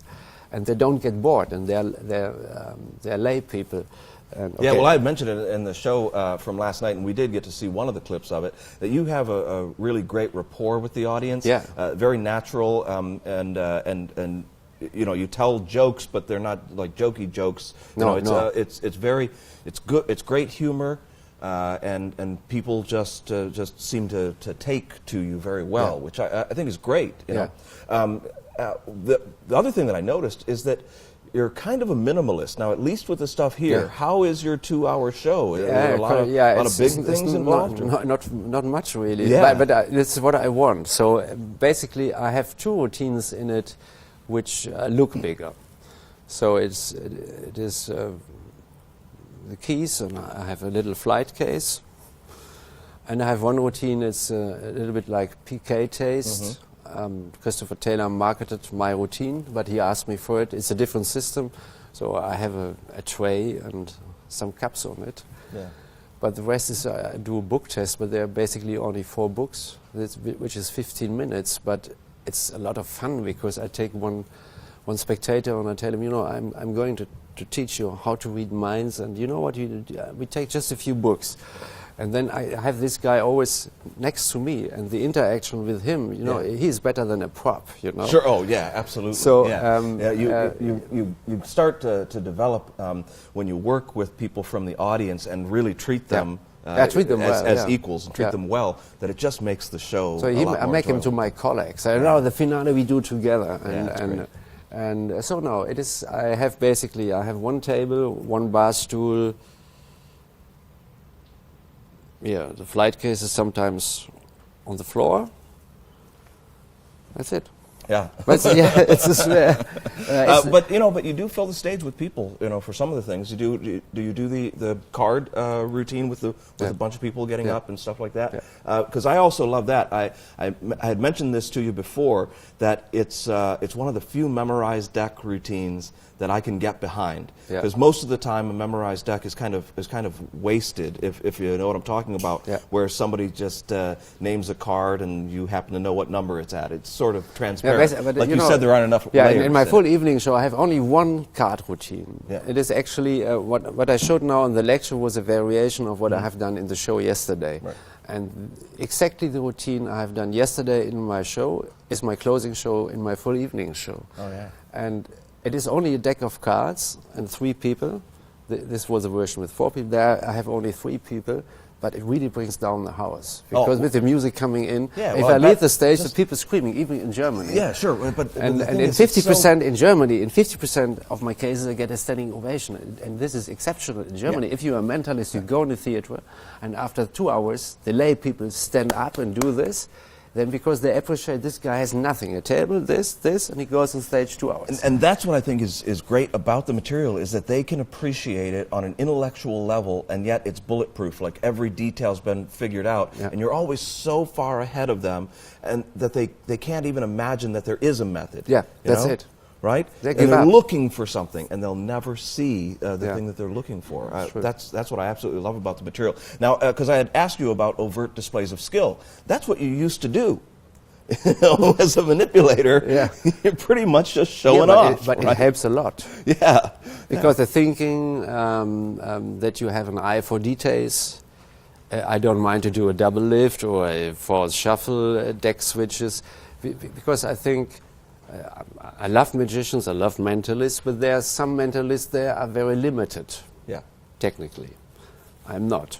So Right. I have my toolbox is big, you know. I think that's what makes the deck switch so smooth, the billet thing, thinking out all those tiny details, hand positions, that kind of stuff. It does get overlooked a lot. You know, some other guys would just say, well, you just have to switch the billets, but that's not enough. Yeah, but it doesn't look nice. It doesn't look good. It's not slick. Yeah, exactly. You want And it to then be the lay seamless. audience, even they feel that. They feel they don't know what, but they get the feeling something has happened. Sure. And I don't want that. They just must sit there and say, I don't believe it's impossible. Yeah, in all the work I've seen you do, I've never seen you make a suspicious action ever, Yeah, which is a great yeah. compliment, isn't it? But that's what you're going for. Yeah. Now, That's my goal. Yeah, good. And you've achieved it. Now, I did ask you about some stories of things that had happened to you before. Now, there was once when you had to just pantomime on stage. Now, was this back when you were a manipulator? Yeah, it was So what happened? So what happened is, I had one part in my manipulation act which lasted exactly 35 seconds. And it is something never ever has been copied until now. I have not published it until now. It was that I produce a card, a cigarette. Can you imagine? A card, a cigarette. A card, a cigarette. It looks unbelievable. Yeah, I bet. Nobody has done it. Okay, I need a gimmick, and it's still very difficult to perform. And I had a friend who was musician, and he's from Sri Lanka, and equilibrist, and he saw me in Zurich, and he said, you know, this is so strong. I've never seen something like that before in my life, that you have to make it only with percussion. So I went in a tone studio, and so my music was flowing, and when this came, it was only percussion. So the music just faded out, and it went boom. And I threw the card, cigarette, boom. And getting faster and faster, and after 35 seconds there was just one, and then I produced with the other hand a card fan. Now what happened is that the load was behind the table, and they put my table on the stage because it was a non-stop show. That was like a review show. Review show. So in the middle. everything was set there. So and my music came. I went out. Everything was fine, and I go there and nothing. Nothing. And then I opened my box. Okay, nothing. And this hand, I couldn't do anything because I had a full deck of playing cards here, plus a lit cigarette. So I was here. Lit cigarette, full deck of cards, and here, nothing. And the music, boom. Boom, boom. And the problem is I have to follow the music. And you know you're and I know 35 exactly seconds, which is a long, and 35 long seconds time. doing that, you feel, I have to say, you feel like a piece of shit. Oh yeah. You're dying. So I know, you know, fortunately I had a lot of makeup on it because I think I was completely wet by my ears. You could certainly see. And you do like 35 seconds. And you know, this relief after 35 seconds, you can throw the lit cigarette and produce the fan. Boy, that was like an orgasm. So, no, let's go for it. That was terrible. That was so bad. Yeah, I'll bet. Because 35 seconds, believe me, is a long time. Oh, yeah. It's a very long time. If you don't talk, you know, when it's a silent act. There's nothing you can do. Just follow the music. Yeah. Now, also, and I'm really curious to hear the story behind this. You were on a shipwreck, or you lost everything. That's true, What happened? Yeah, it was 1993. It was a long contract, 6 months contract for Paquet and Ocean Cruise Lines, and the ship was really nice. But you know, we had stuff for 6 months, winter, Amazon, it happened in Brazil, so 4 seasons. And with my wife, and in those days we had 3 big illusions with us, so like 600 kilos of luggage. And the captain, so when we left the Amazon, who is it happened 1st of March 93, the Amazon is like 2 kilometers wide. And he hit a ship's wreck because he didn't hit an existing one that was it was under the water, because he knew better than the pilots on board. Oh, he thought, and we didn't like this captain anyhow. But it was a terrible guy, and we found out later on working again on ships that, okay, he got sued and, okay. But that was a hole of 16 meters by 40 centimeters. and we were inside our cabin. It was like a car accident. And the ship within 90 seconds did like this. And we took our life jackets, so it was, luckily it happened during the day. Because in the night, I don't want to know. Yeah. Because it took about, after 10 minutes, half of the ship was underwater. Yeah, so they closed the doors behind us. You seriously had to abandon ship, leave everything behind. Yeah. They promised us no problem and just try to write your list and you get reimbursed. Forget it. We got some money, some, but it was like in those days we took a lawyer in Germany. The total loss was 186,000 Deutschmarks. So it's like, I don't know in dollar, I don't know, but it is, in those days it was a lot of money. Yeah. You could buy a house from that. Oh yeah. So, and we got like $27,000 because we got a tip from the owner, and they said we got the most money of all colleagues because we took a lawyer and we just got a tip from Paris because they had, you could not grab the people there in Panama, in Geneva, Paris. We got a tip from somebody working in the office that said, take the money now or you never will see something because the company is bankrupt. So we signed the agreement, and then we got $27,000, something like $27,000. Yeah. So it was still a big loss, but at least we got some money. Right. But we had to restart from scratch because everything was gone. Now I'm curious if that was part of the inspiration of starting to think about doing. Because we rebuilt everything. You did. You were still committed to the big act, right?